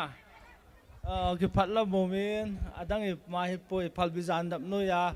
gen thei ta hon sa hong kun chu kalunga ka gela hi le ipitiha ka ki pa atin gas ki sei jong le amanum loading a hin la ka sa khawa kham sumeng nu pya me thai nu sumeng tu banga nang ho dinga aphat chum kha a hi le tia kan bol he ka kyong ka ki pa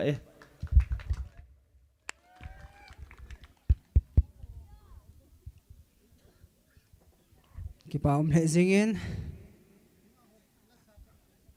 khang lai ho adon zang khai ma jing ven ki pam phlezing extra gift him bol thei ho zo si pathinin ale tam zo em phathei na bu taw hen di chu khang lai ho ka taw na o he aba na ding a hen va choi la kha na ngai jamu hiten tang pa pau min lal zo tang pa Felix pau min lal zo hi in amalim nan khon na beng ki hite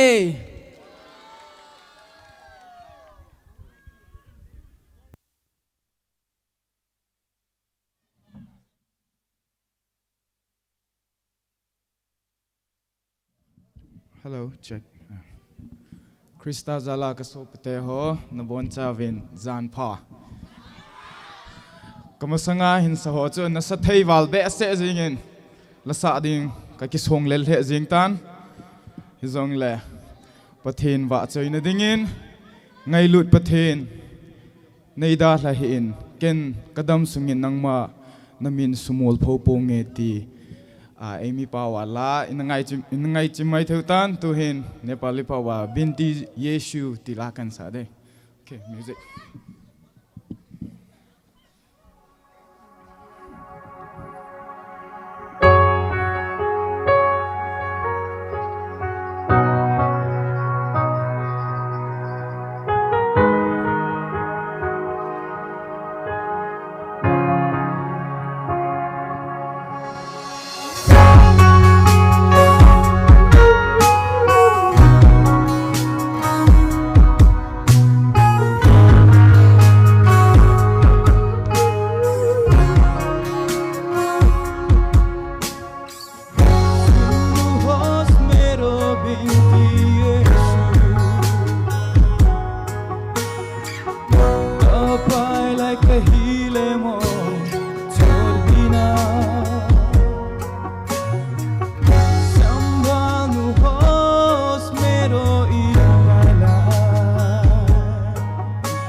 open up things and time.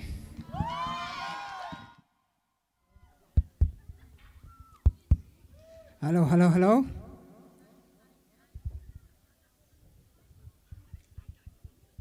Felix.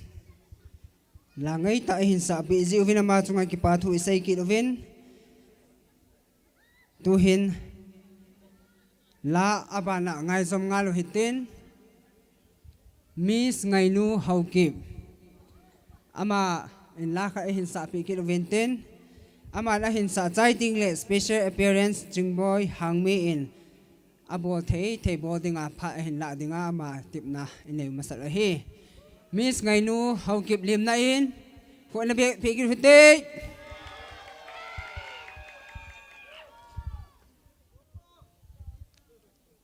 Koy tabang. Sumpino umre hilanga sa fasil ayong tao thay hiye.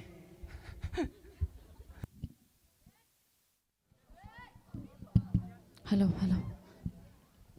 Pagkay va choy na dingin. Tilsim kidang hoy kagel do kumle tilan sa.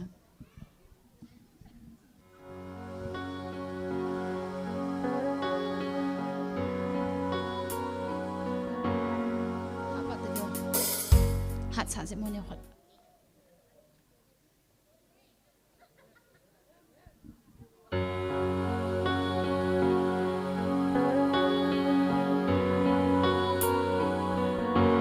Thiếu xem cái đằng hồ hi cái ghel độ cùng lê và thêm lâu bi ngã chúa kỳ lắng nghe và na asi lệ van gin kỳ thông dòng hi a bom za mà tha na a hi today kala có chơi đinh hu hình pa alo bi nghe alo bi nghe today kala có chơi đinh hu hình pa alo bi nghe alo bi nghe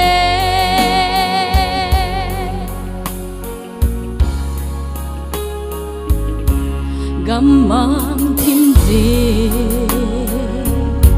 la ya cây ma cái lệ nghe ham ngay cái đằng vợ trôi ô chu cái già một sang chung vô ako nin kagaldo le nem hiu hui li legin ngay chu cái già today kala có chơi đinh hu hình pa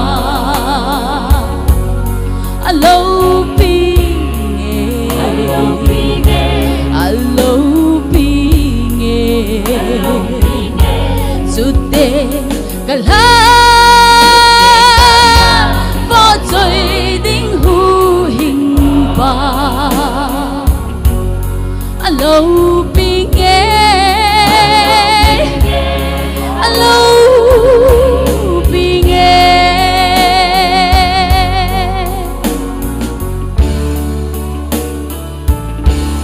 pathin mi lung siki dang chu ka he ta cha pa chang kha lei se ne hin so la all more loving Calvary cross sunga chun ka chon si zo si a pu mang so ta chút đêm cả hát bỏ chơi đinh hù hình ba alo pi nghe alo pi nghe chút đêm cả hát bỏ chơi đinh hù hình ba alo pi nghe alo pi nghe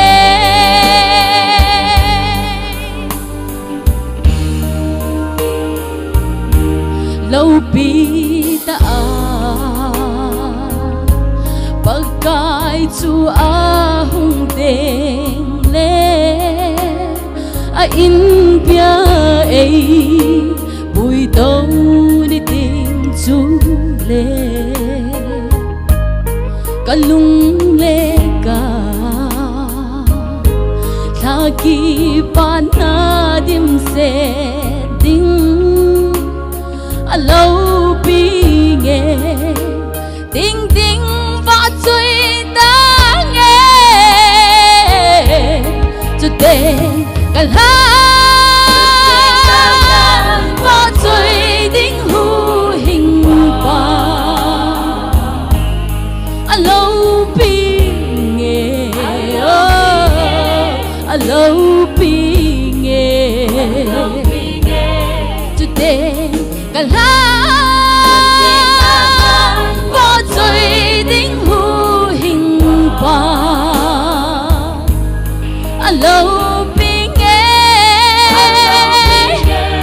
alo pi nghe alo pi nghe alo pi nghe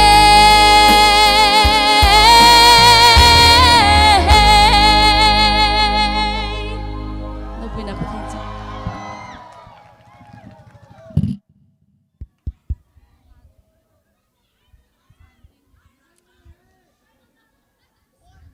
la ahinsa hoi le wa hi le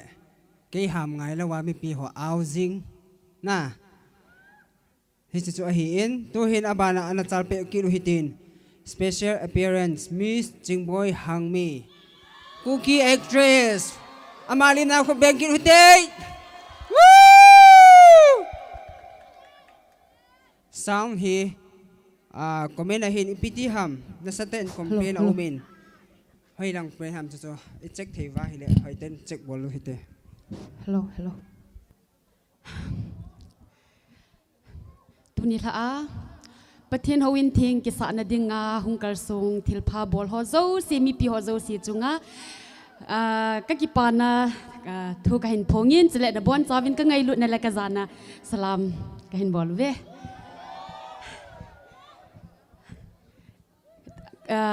slai muna khong din do hi ka ki ge lai le ki phatlam nan jong ka dimin aji chu nei het deu ka ta sanin ki ho line to neu khat a ki hi na ki kal naw min hi jong le pathina dinga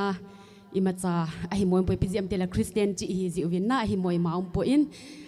hilaya khong din mana ki kal be se na thil kan bol ding jong cha hi poin ana ene na song lal hi win lang film laina hin ga sai dinga love song cho si se ki bol jong hi pon pathina jong neu khat ani ki bol jing in na pathin thu ta ki to hi ja chicken jong tunia hi tuilaphai youth club ho in hawin ki sa na dinga build trust building project na gon na concert na bol na over hin ken jong ka bol thaisun gospel pathin thua ti di hetan tin thilpha bol na za di wa hi in na hi chi hi neu khat mi pi ho wedding in chlai ka dialogue ko kan sei nu min chule chi kan ka hin bol ma sanga chun ka ki pa na ta khat chu gospel concert ho hi aina ki ko kha povin ke ya dinga ama sapin hi in ka ki pa ma ma jingin la sa thim gospel la sa thim min thang ta ta ka ngai sang chi ka ngai nom chi ho to ka ki su ton ke ong ka ki pa ma ma in chele za ta guest ho chi ta jong la na มีปีหัวเจ้าเสียหิกินินกิลุงโตตาหิจไรมุนาทิลพาบัวไหลหุงกัลคมเทจิวกะเกียนเล็กป้าก็สมามาจิงินกินจงกะบอลเทก็ใส่เทสุนก็อินจอยก็ใส่บังนินทิลพาบัวจิจุงจังทุหินเนียวจิเข็ดก็เห็นใส่นูมินก็เห็นบอลดันทุหิจิเจ้าติงละไดล็อกจะก็เห็นใส่ดีเฮียทิลพาบัวกิติฮีไออีกะเวนาฮิเลไอหัวมิหิงฮินะหินอีพิจาฮิจิทิลพาบัวฮีก็เห็นบอลโดฮัมติลอาลาหินเฮดูหินลิงจุยซีคงไซเดียมอามาสาหินเกมันสลายฮิดิเรกชันสคริปต์เนียวขัดกะกะจะบันเลลิดโรลาจูกับปันกิดหินฮิจิฮงกิบอลลอนให้พิมติลอาลาตัวกิตัวคุณมีขัดนินหัวหินทิลพามีขัดจุงาอีบอลติงุเลทิลพาเลมุกิดดิงกินเนมาทิลพาบอลมีตั้มตายุมจิวินจิฮีอดีโลขัดไอโลวาลอหอยโลขัดเฮติก็ใส่ดูมีอีพิเซมนี่ติเลมีขัดจุงาทิลพาบอลอีบอลาเลียมุกิดดิงกินเนมาทิลพาอีบอลาอีมุกิดโลติงเลไอมาเลไอมากิลฮัสินาเนกิดิมเมคริสเตียนดีตาฮิอาเลมีขัดจุงาทิลพาอีบอลฮีลุงทิ้งเซลาบอลาเลียมุกิดดิงกินเนบโลดีไอฮีจิติงเลจุนอีเลียมุกิดโลวาฮิซองเลไอเลไอกิติลเขาเทนากิลฮมุนเทนากินเนเทียติจุกใส่นูมีจิจะอาจูทิลพาบอลหงฮิจิก็เห็นบอลโลนะฮิโชอากูน่าจงหิอินฮิจิจุนมีปีเตหัวกังไงลุตตากันนับมีปีเตเอโลเลตุยละพายเอริยามีปีเตหัวเจ้าสีก็มาก็เห็นใส่นุ่มจูทิลพาบอลนะอินปันอิละจิงอุตินอิละจิงนะบ้านว่าละจอมจิงอุตินทิลพาอีบอลติงอุเลเลียมุกิดดิงกินยามโปเตไอเลไอกิลสินะดิงกิลสินะหงลุนเหล่านะดิงอินที่จงก็เห็นใส่นุ่มเมทิลพาบอลจะลายไดโลคนเดียวขันเห็นใส่ยิงกันดิสิไลวิดีโอหินนาวจะกากว่านาเหียนะนุงะก็ฮิลายาฮิจินาวจะกาฮิสันเดนิขัดนาฮิฮาวินของกิขันนายจินาวจะกาอันนี้กิไปมังกมูอหิเอกมูอหินอหิเลนังฮิจงละจุนเกฮิจงละกอยฮิจงละฮิตบังานาวขัดอิมูติงเลกอยมาอดาลนุมกิลาวเดียเหียนะจะจูมิหิงอีหินาวาอิทิสันุวาหงเบะไงลุดนากินไอจีเฮียจะจูลุงที่มาหงกวนจีอีปีนาปัจจูฮิเจ้าเกหินจีบังจุนฮิจินาวจุกันว่าฮิเลอินสุงาจุนุงะขัดนาลุงพุทธกิบังจีกิกิโลกิบังโลวะกิกิจีจุนกันนูเลกับอุปาหินฮิจินาวกับว่าจีจุนsociety sungaไอโลวะฮิเลเวียงสุงคุสุงบีอินนุงะลายฮิตบังกับว่าหัวจุยจะปังกับว่าจะเวทนุวาฮิเลมีตั้มตาคิดใส่บังอาจูลุงพุทธกิบังโลเมียลพุทธกิบังโลจีจีว่าจูเดมนาเซสิตนาหัวดิมาฮิซาจูอินสุงาคนไอหุ่นกินโนดอฮีสิจูฮีอินเนี่ยขัดอะไรโลหินเซงกันเด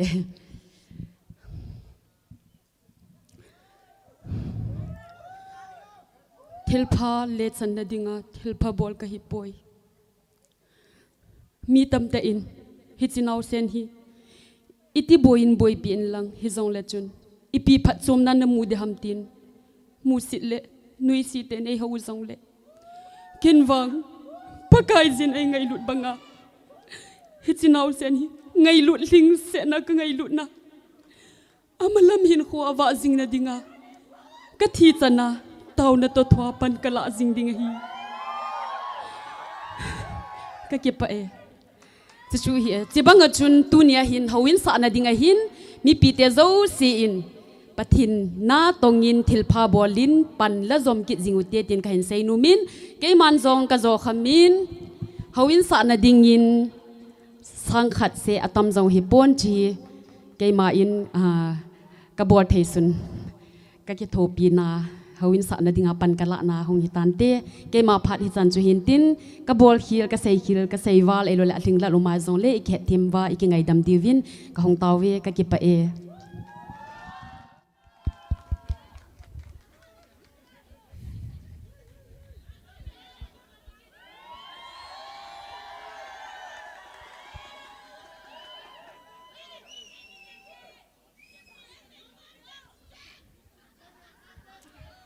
Special appearance,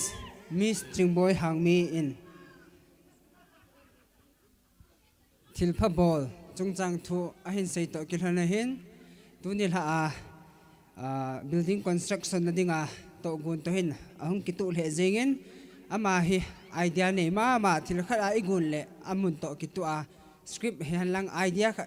siang do thei chet mi a hi dan chu tun han jong imu do theu vena sei tam ngai lawin case story jong hi picture a tho do dinga hi plan ki bo jing a hi in case story ka ti le ne a he thim ho chun he ma vinatin in tho do ba hi le hin he tabanga screen li na in kap deu I ka zia deu mai na my story is love is on the way hi chu hi in pi jong le dialogue ka hin zep kit bo hi na case story ki thol le hoila vet di zong lo mai the hi ipi hi zong le azawa amu cheng api do ki hi in kai ma man kai hinang kapi do ta le chung boy chu lo pi the jingin adang ho chu anaki zong mat hiu ven lang artist ho chu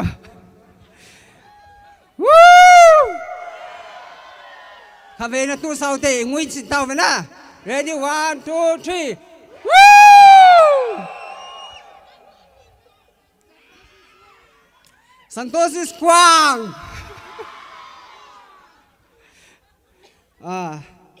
let's mutam I khadiu tam kha loading nangai nu mole request paper na hin thadum la khat sang khat ako tilaw le ka khade tai ole la artist ho he ready made a hung a hi ze hin ama anaki ging hen ti ka sai kha lo bina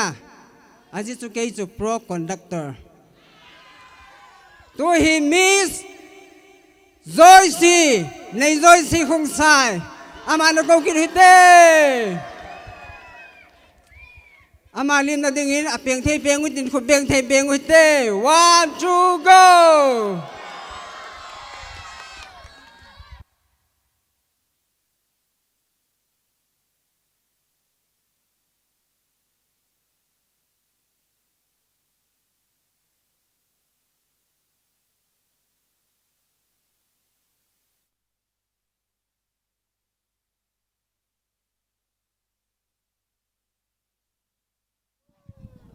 Hello. Pakai wa choi na dingin nei puidan lungilin ka kya tila chu san.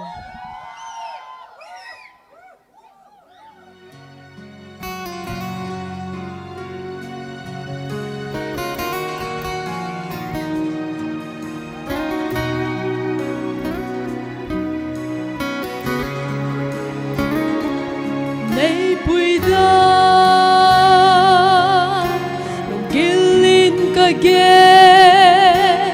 lom lâu ngày lút na để chân hi ta ghé gì mà bố na ho hi tôi mà đang hello Krista cô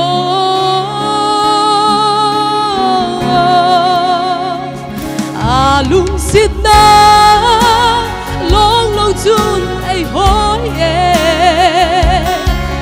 ding a til pa sim zo lo a bol pe zing hoi o jisu ka gol pa la leng pa na min ta dam na tu pa hi sai lan oi zing na ye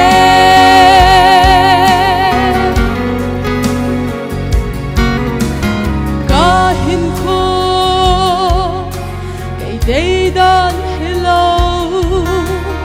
ta lung day banga mang ding day thật ta ipada thupa ka one sunin sam le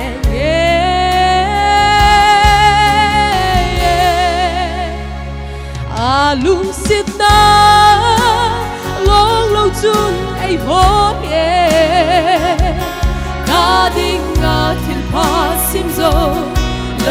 ei bol bi jing ho in o Giêsu ka gol pa le leng pa na mi than gam na thu pa hi dây lan oi jing ta nghe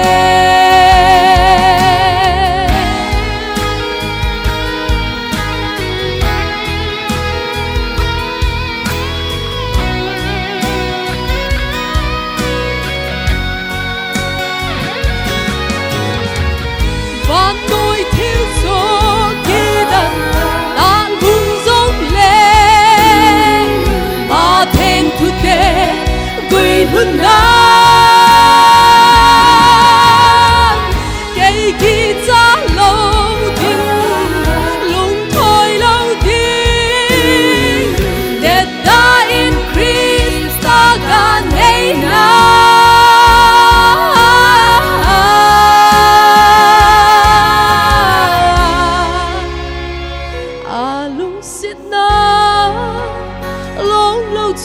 ai hôn e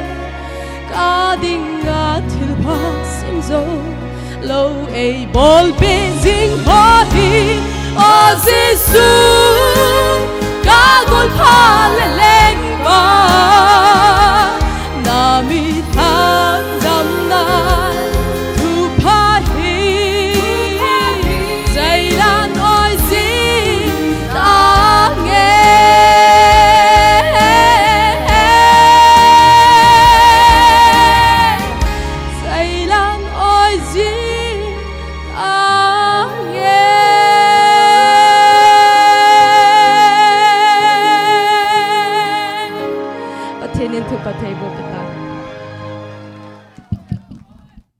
India radio tuilaphai fuwal radio aki ngai ka hi sa jing radio to kan tele simple na sa wal ham le team thei le jing vin to hin la bo bo ingai nu muvam la sa hoa dinga sainum thomom num nei muvam phat i hon ji diu ham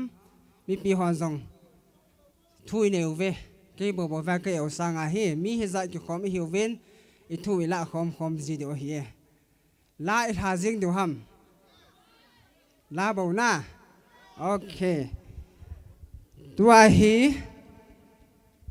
nu mai ho cho stage keeping ham na pasal ho zau si tu hin pasal langa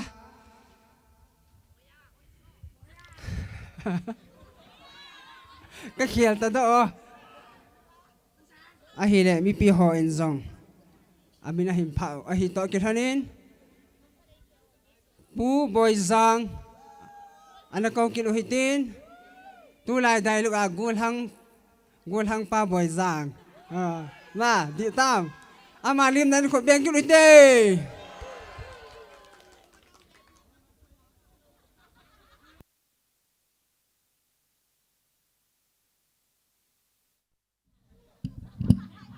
cây phát có mình chơi là bồi giang cái chân nà giang isai khi là chọn sĩ cái hol đó yên lại guess lại hi cái mình giang cái muốn giang khol cái cái mình cái bằng chân hin cái ông giang khol cái hin mình lâu cái mini là sát thêm đặc cái này khát chú giang khol là par zo giang khol là rụp mồi hay ye như khát niên golang GS mang to cái cam tâm liệt hơn là lạiคนai hồi nó sáng nay thì khát bị con sát ball từ cái căn sĩ nó lên ball ta tập béo bên cái ba mình chung là ngao xi men béo ra nên họ tổ tàu vâm béo ra vào vâm tôi nên hai vợ đâu sẽ chung là ngao họ mà hai nông ngao họ không kịp men pha được chung là ngao không có ẻo tê vậy tàu cái nông ngao farm ball nào họ nó không kịp lạ theo he ada mama jangan tuila thang ho hi na vunu sa bot na ama avele rock di himay na nang la kisilaw kay la kisilaw lawale na kita nge di sange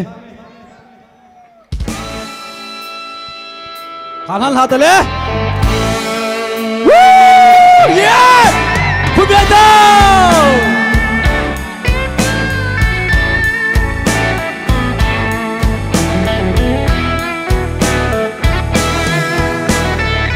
on ki tang ye pakai phen hat chung nung chung la no ya leng lo pi nang bo đôi dâu si đôi chung nung ai dâu si ai chung nung nam ma bo pa phen na hi on ki tang ye pakai phen hat chung la no ya leng lo pi nang bo đôi dâu si đôi chung nung ai dâu si ai chung nung nam ma bo pa phen na hi si gil sang pen de het gil sang pen de ichim them pen de hon song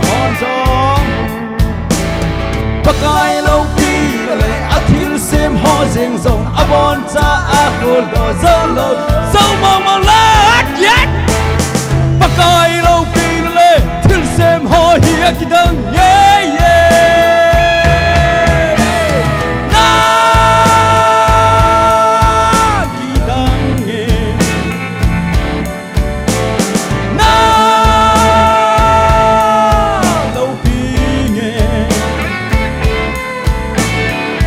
dan nan le nan lo pin hi ba chai chim pong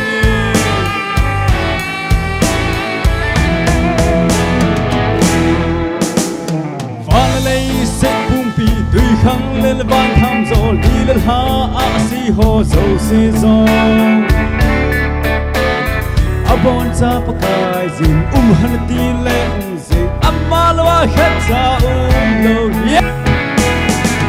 le se pum pi tui khang lên van tham zo li le ha a si ho zo se zo abon cha pa kai zin han ti le se amma lo khat cha lo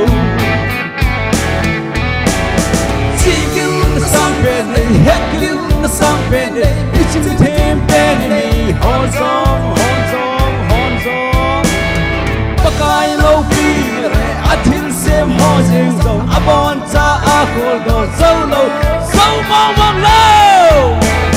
pakai lo pi le thil sem ho hi akdam ye na ki dam ye na lo pi ye dan nan le nan lo pin hi ba chai chin pong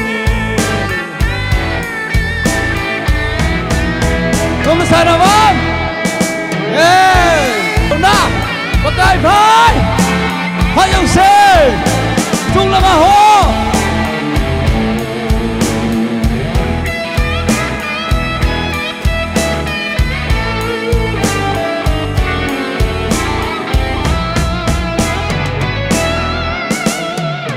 cái xe na sông pi có cái số le ca hát na lấy nói tươi nói dòng hay hu hing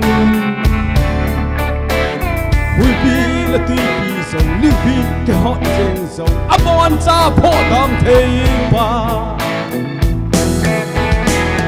cái xe na sông pi có cái số le ca hát na lấy nói tươi nói dòng hay hu hing hui pi là tươi pi dòng lưu pi cái họ dòng dòng abon cha po tam thei pa yeah si gil na sang pen le het gil na sang pen le ichim them pen le hon song pakai lo pi le athil sem ho jing zong abon cha a kul do zo lo zo mong mong lo pakai lo pi le thil sem ho hi akidang yeah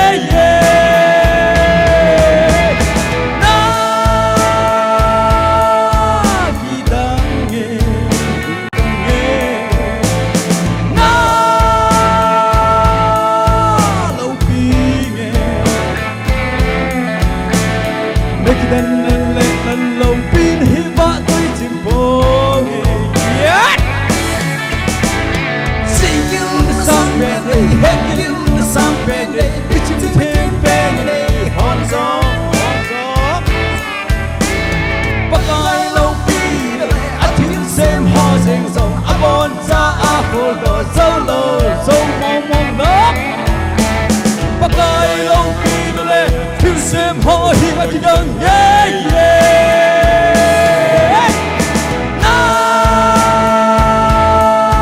khi đang nghe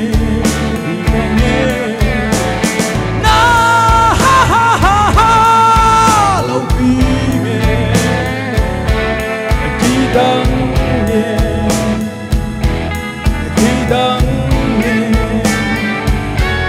lâu khi kita yeah yeah lagi ba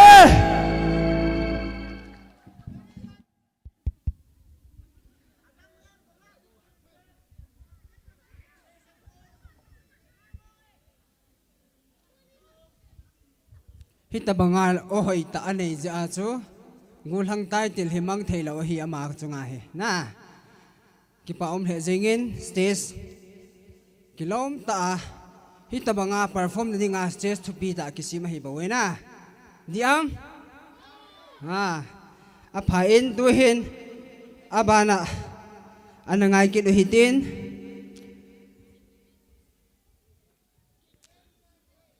Miss Naisi Haukip ama in lakha hin sa pi ki do vintin aman ahin sa zauting le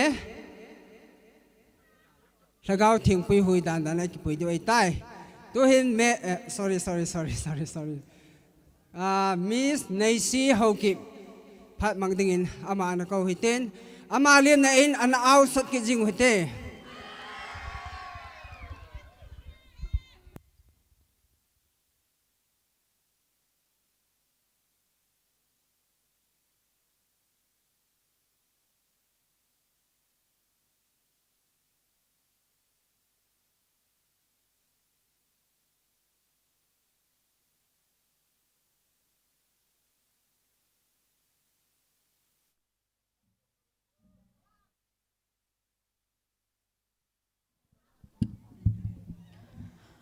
Đây là đồng duyên van mỹ hiểu về để là chân sáng.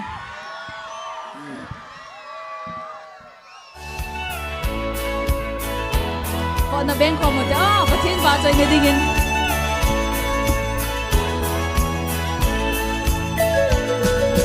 Lên Christo chỉ sân lưu chung van cốt khờ hồng. Thì lấy xịt đi bôi van lên trái. Bagai thuyền lệ thu kia ngài ta sân lên câu lưu tình ta để hiểu lên cho tiếp diễn Hallelujah ban mỹ hiểu về ban khu lệ tuy lên vai hồn vì tình hiểu về khi lấy xiết gần thấy hình của dình bầu itun sot chol na mundi ban gam do mai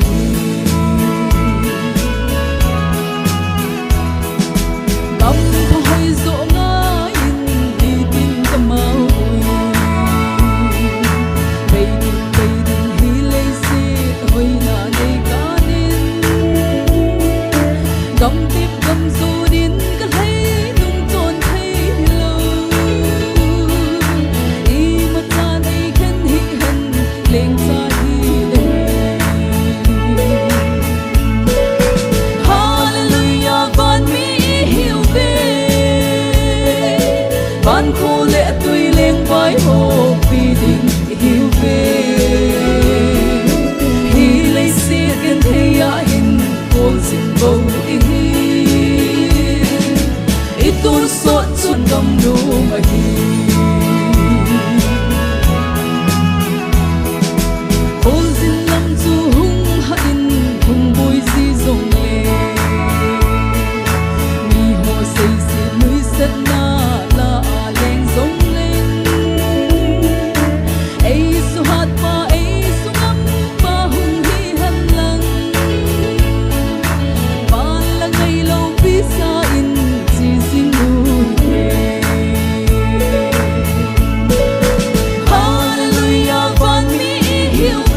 itun sot chol na munding pandam nu mai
itun so chol na mundi pandam no mai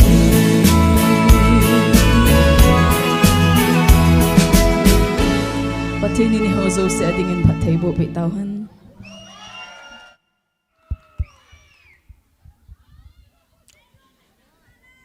kipaum le zingin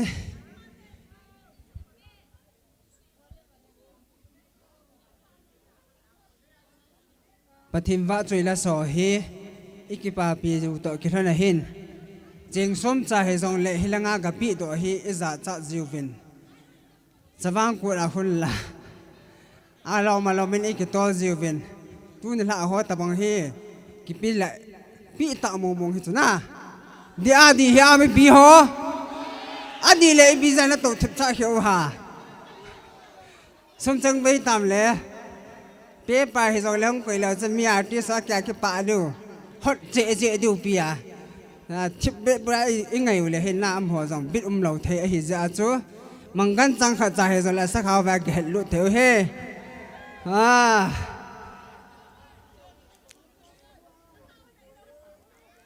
na betiu adam pha le charging ka hi bo ji ji a hi bowin num chu is a thau now win artist ho wang chu đập giống sa mấy thứ họ cho đập cho cái sân tin ấy vàng cây to bầu lại cây chu mi arok ta na hay cả hot đều đều họ khu cái hình tin là họ chúng ta bằng ấy đều cho các kinh nghiệm thâu giả cho nôm ta phải imam biểu hiện khăn khu cái hình là mù là hitla hi Miss Mary vai phain asa ahin hiji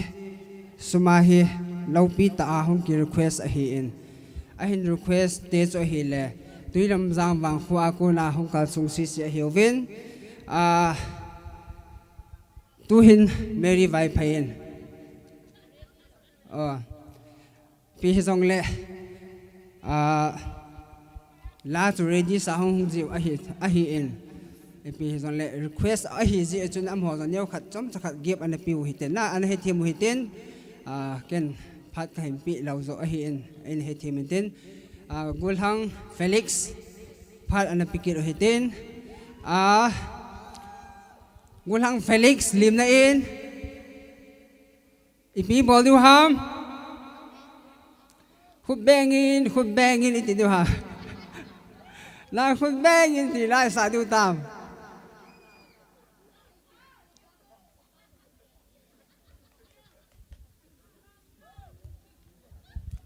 gulhang Felix paumila amahi imfa khupi langa kuna hongkun tu chung artist la adinga he agam hloi jong hi mai thein ten amalim na in khona beng hite VIP la akuna dangka zanga pulam kama kuna kimukinin ama chung azong kipana iphungve vandum khela khupi hoi tilain sange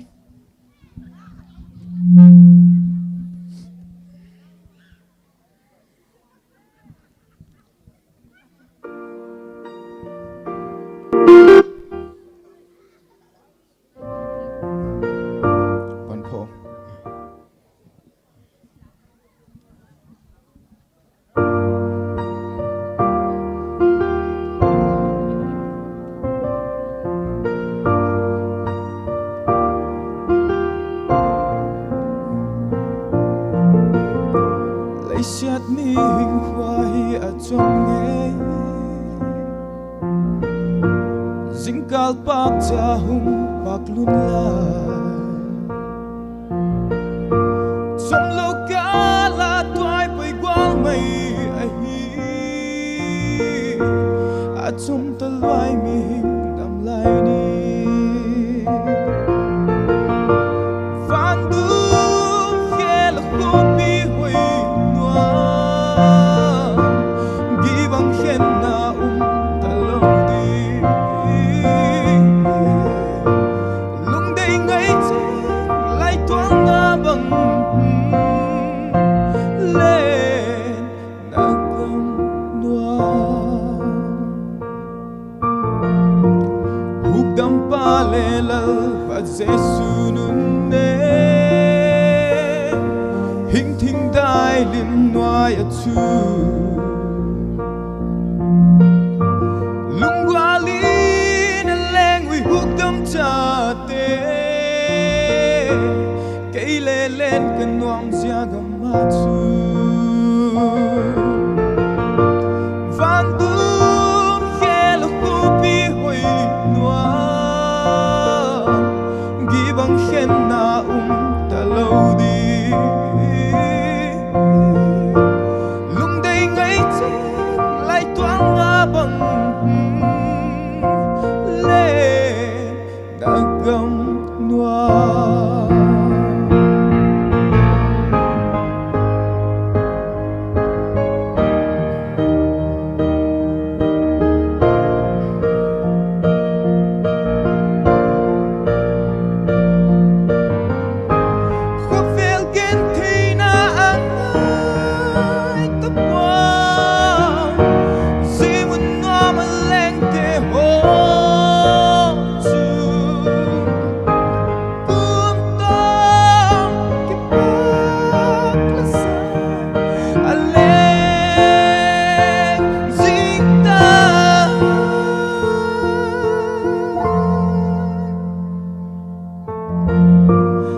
nuam na ding e van khu pitual su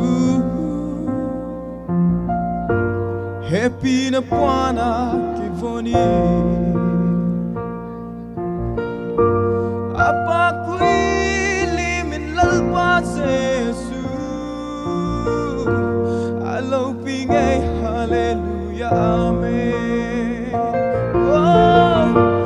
van dum khelo kupi hui gibang khen na ta lâu đi lung đây ngay che lại toang nga bang lên na gam noa van dum khelo kupi hui noa gibang khen na ta lâu đi lung đây ngay che lại toang nga bang lên na gam noa lên na gam noa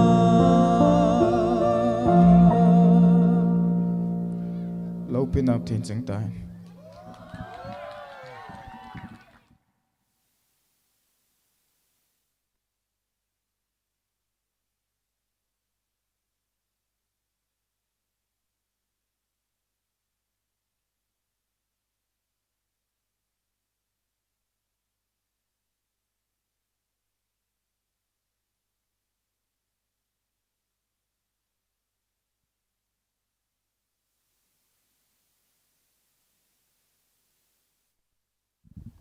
Hello. Request a zi chon kan kho ka hei na mola tilai sang ka te. A request tu chungin zong ki pa thu ka in say.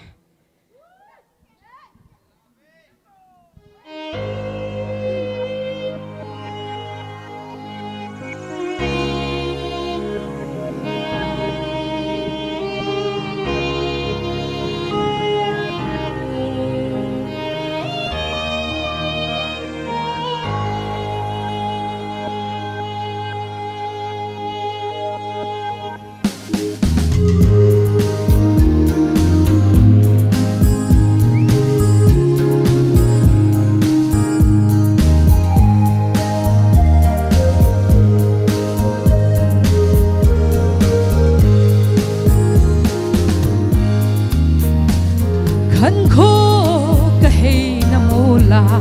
musi luôn thi ading nghe sa chôm đây chôm cả chân hồ lung thim nát nan alo si sam kim lâu linh lơ cả hi ngày lút hong sung lâu bằng cả vát lê giao thun ấy lên ngày lút đã đại lâu khó xa ngày đắm đã chun ấy lắm hill idia lung hang loi dahi thil gon phazo na chan le ngai dam thum te alenin hong phal te ho anun no sam kim lo hing lel kahi ngày lút hong sung lâu bằng cả phát lê giao thu ấy lê ngày lút đại lâu khó xa ngày đắm đã chun ấy lắm hill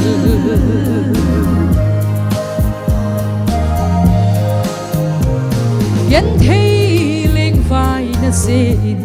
khăn khô tu nan ka boy po thil pha bol nan ka chim boy khol sin gam hi ka he che sam kim lo ling lel ka hi ngày lút hong sung lâu bằng ka phát lê giao thu ấy lên ngày lút đã đại lâu khó xa ngày đắm đã chun ấy lắm hill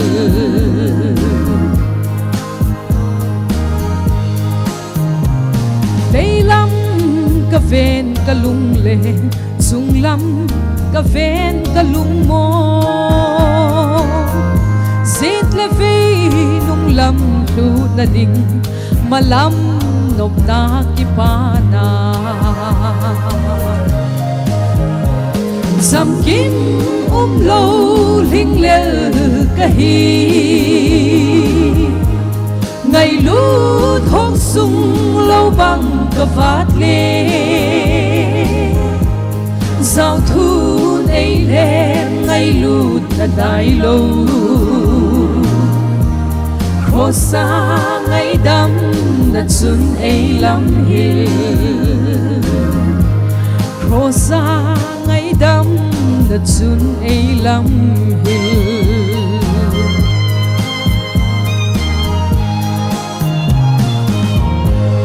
cái kipa e pathin lo pina chang hen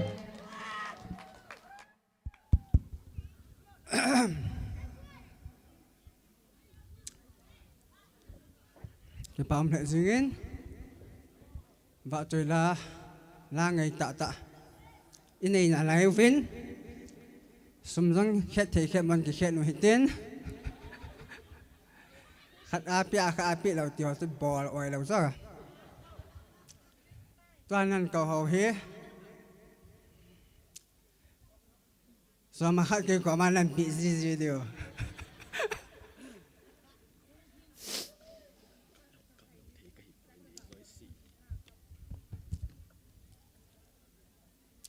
tu hin gul hang mang boy tau thang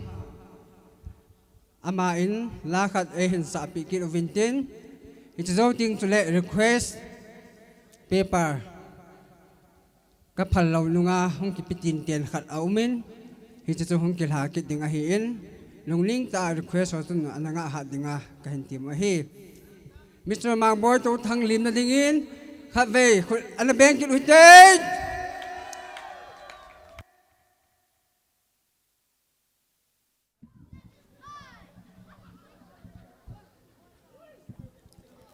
Pathin thangwa na dingin kathangi thilan sangate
Hãy subscribe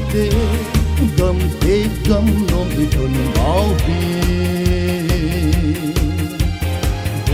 Ghiền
Mì Gõ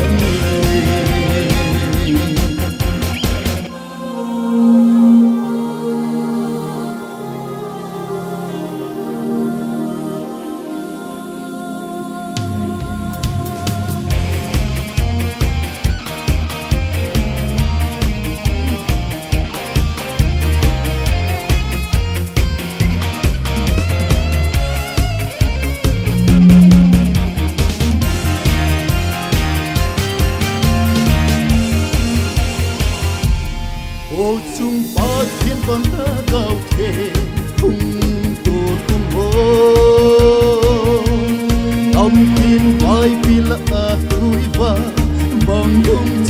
không bỏ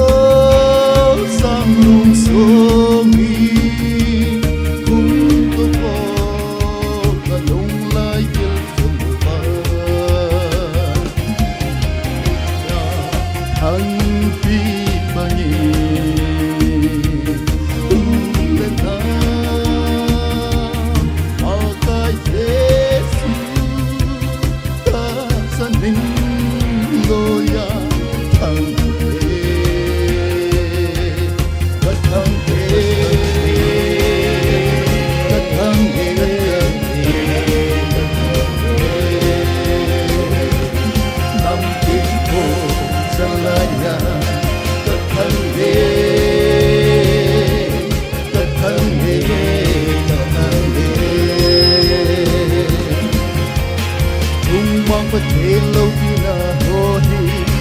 xoay được đi thật là một thế để bịt bắn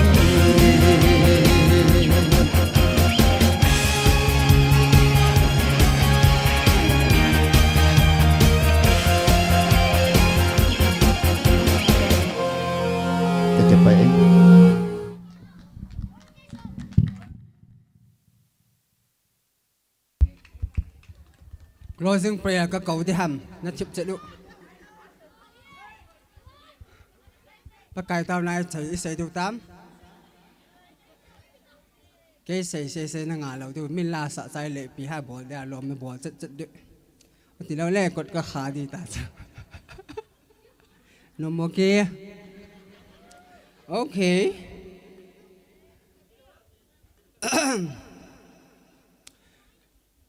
Mr. Mang Mua đi khoan bên kia tê.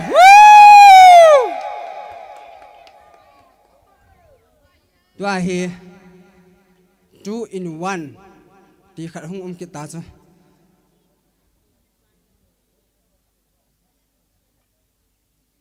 Cặp lâu thế cái hiệp bồi team cái chân na quay sa ham.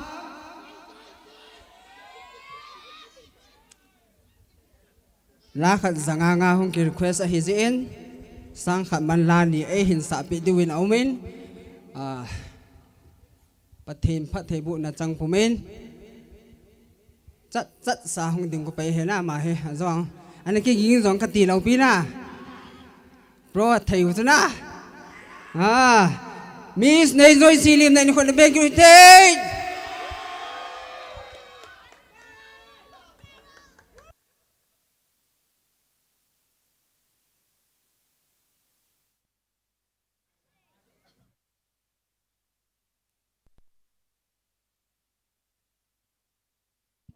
Hello,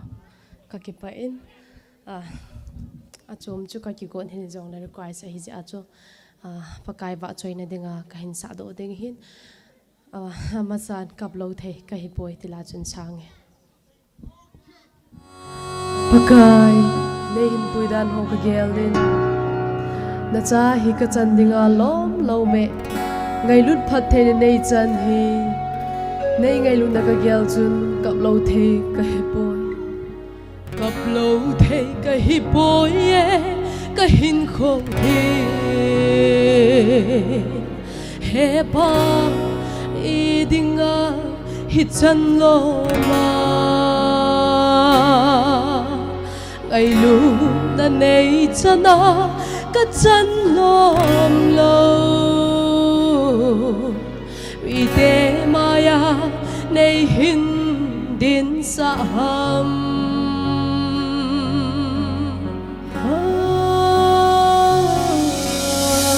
Nei pui dan ka gelin lon tin ka lo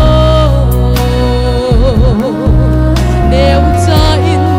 nei sim boy leng vai ke mu se thei hin ko hi nei chu jing gen thei nin nang man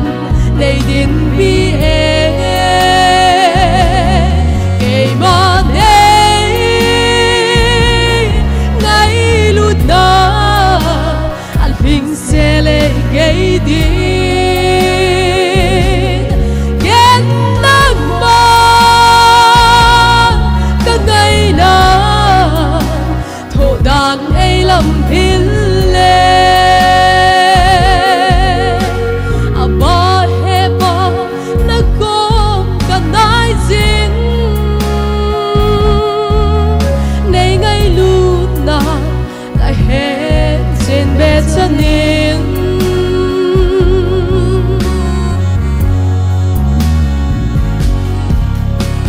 son ding ka nei zo boy pakai nang lo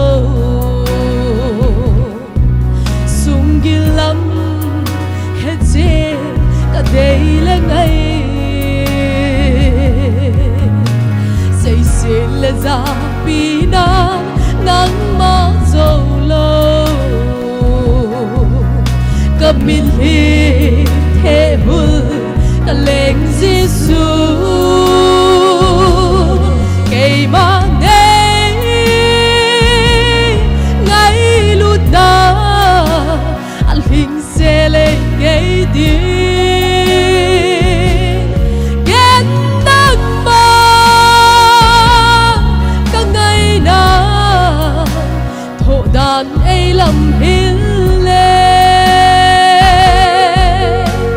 aba heba na ko kanai jing nei ngai lut na ka he chen be chanin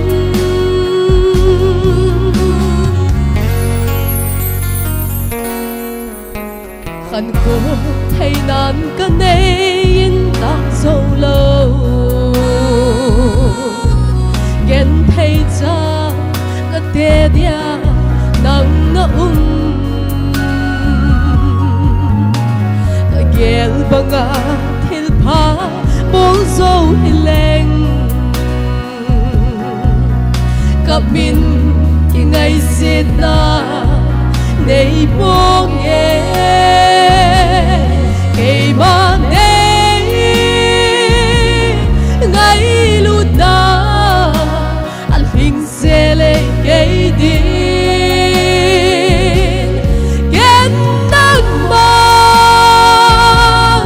ka ngai na tho dan ei lam hil le aba he ba na ko ka nai jing nei ngai lut na ka he chen be chanin Kai, namin na thambay, isan sa nega, namin silong mawami na tuzinga bagay. Nunya, bite maya ding do ka nei koy gi, bagay, koy madang sing koy nang ma nei ngay luna za, isan san ka pa hi bagay. Namin tiyang sang ta ka thambay bagay, no kini zo silang san ta. kay ba nei ngai lut da al phing se le kay din gen nang ma ka ngai na tho dan ei lam hil le aba he ba na ko ka nai jing nei ngai lut na ka he chen be chanin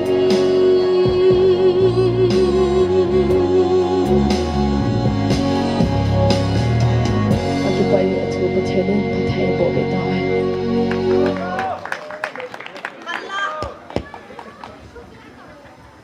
Team ka chan na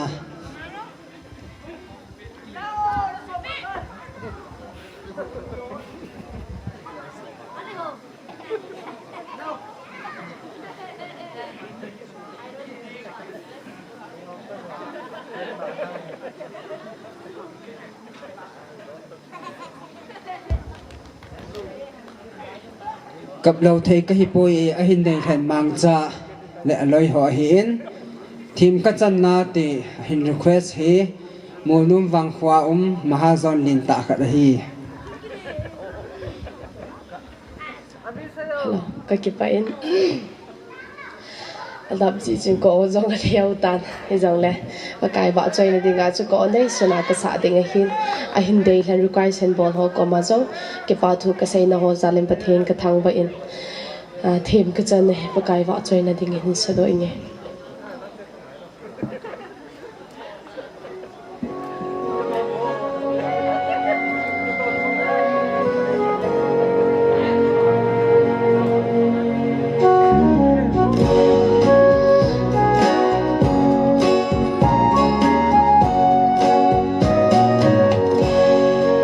thêm có chân là tháng đêm lệ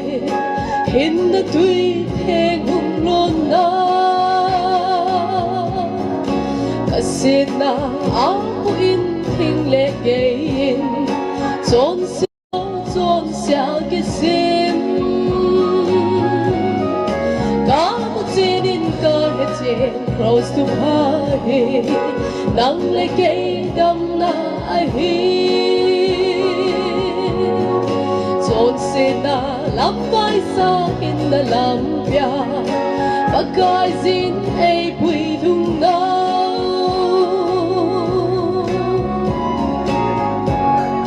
thok ki ma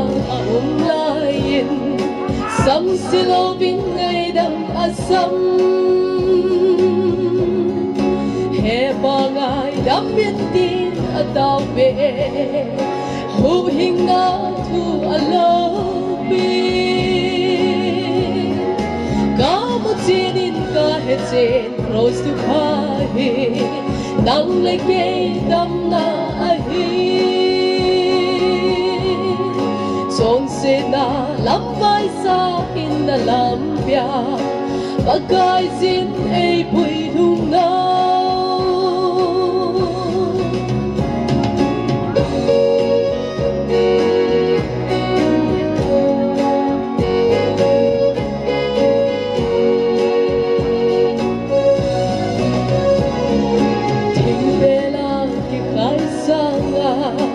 Anna tinga ki sun sun damuna itho diu khel chu ahi jesu ne ngai lun alo pi kamu chinin ka he chen rose to phi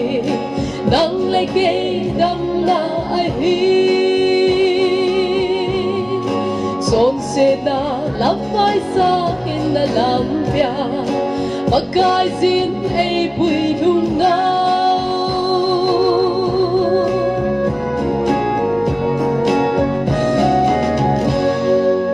kage pai athu ba then ba thai bo pi taw han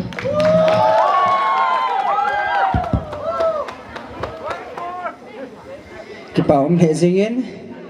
tu hin thing pa nagam ti mis ngai nu hau ke min asa chu nong se ta ti khat ahung ke ta zen chule a choi na ding zong a hi ta en thanom ta en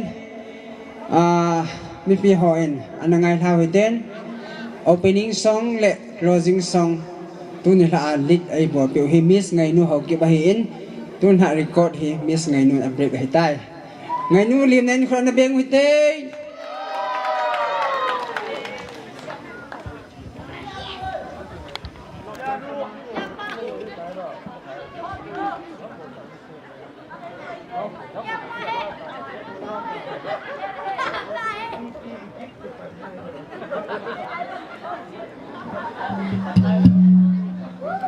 Hello, hello.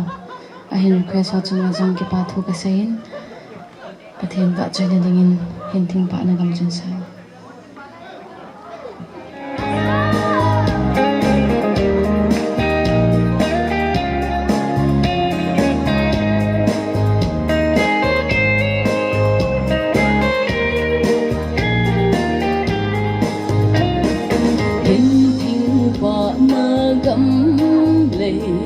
Sana kupitu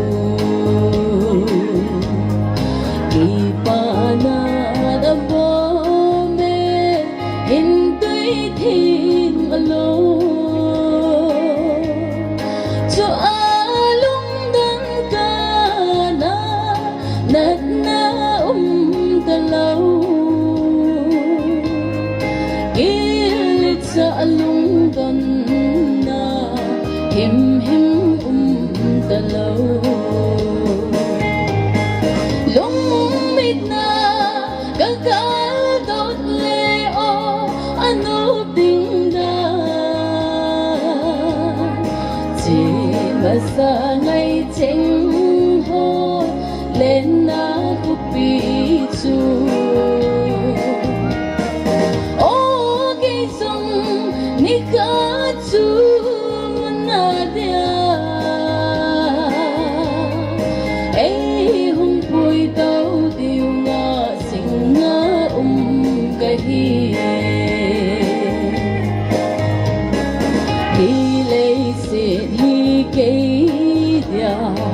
in de dahi bo ta ko sin namun bo don so in hello ideally se ha ke boy din kahi oh phân ta nghe lúc mít na các cá đốt lệ ô anh nô tiếng đà chỉ mà xa ngày chênh hô lên na cúp bi su ô cây sông ni cá chu mun na dia ấy hung bụi tàu điều ngã sinh ngã cái lấy xe là lên vai xin mô xe thì sông lên khu na xa lâu in nôm và na ome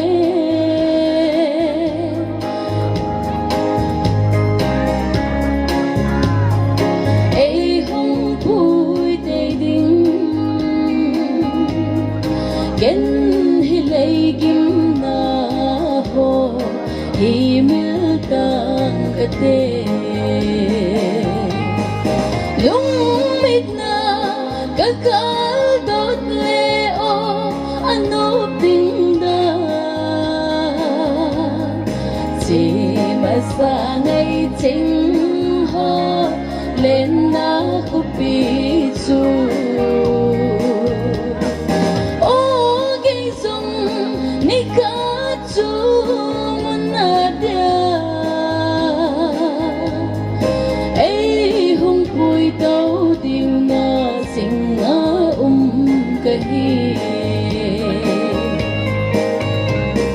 tuôn vang lệ xịt hậu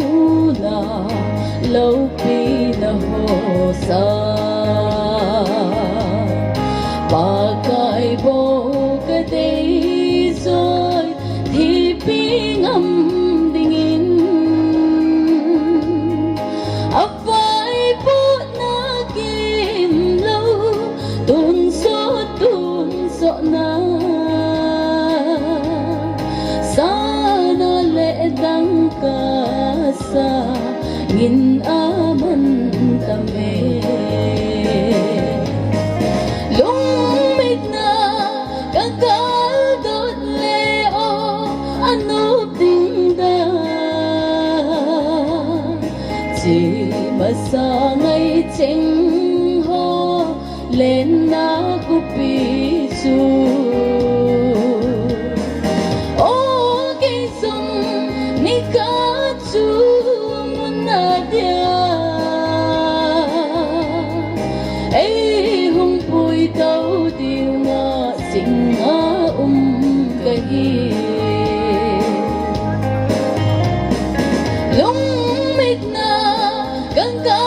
đốt leo anop ding da chỉ mà xa ngày chênh ho lên na khúc bi su ô cây sông ni cá chu mun na dia ấy hung bụi tàu điều ngã sinh ngã cái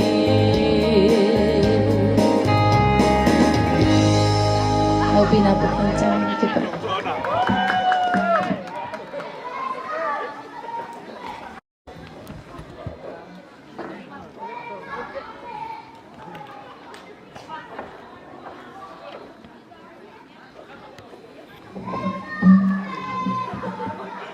Secretary pa to sum pa hong ke chu bun le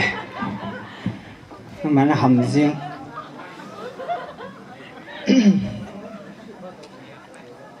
mi song a be thim thim tan pha chei na sim ma sa to na zo se ho ma jing sangin nai lam chom pe ni ma chon lang mu thiam pe ma chu ko en ti ho tai min a pha chai ki khen du chu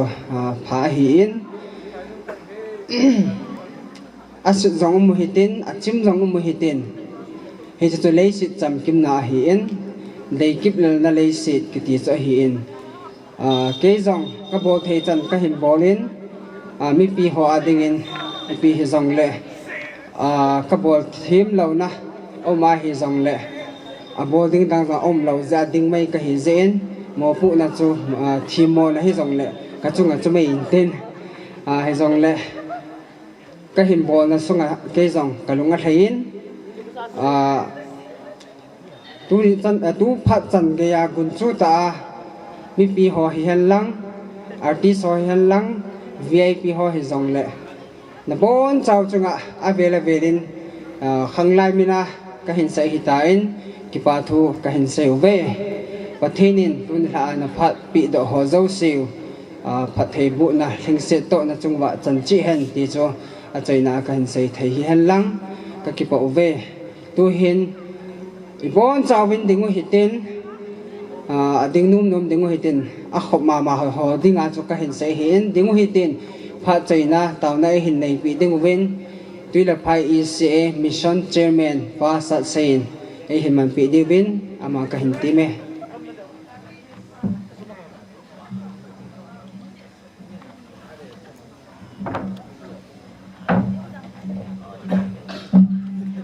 Tawute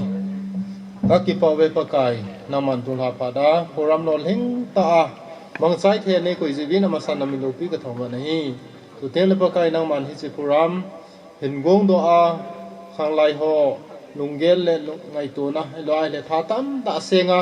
panan lam na tu kil hona pakai tulha pada zong boina hasan nai masam lawa ki tup ta ka program te ho ne chai sa nau tu kil honin tulha phanin pakai artist ho hi in chule media team ho hi in VIP ho hi bin munchum gam chuma puko na hungkal sun ho zo si jong in lam zona ki de ding hi bin pakai ji sun nang man lam ka tui ka boina ha sat nei macham lawa nang man ma pu yu ba etia chan hun chan gei ba nang man lagau thing thwal hon pi ding jong na khoma kham ta nei tun ha phanin pakai hi chi to gon ka sim te ho zo si hi namin lo pi na hi a chule hi cha sum le pai ka mu ho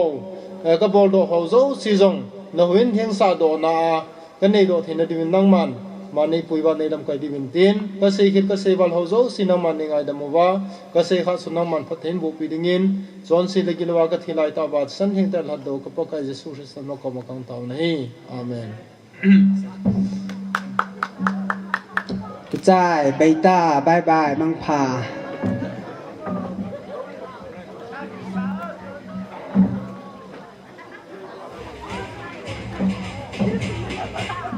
VIP hoa kuna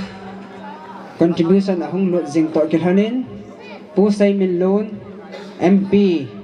ama kunin zong dang ka sang khat ahung lodin ama chunga ki pathu avelin ipung do ki una he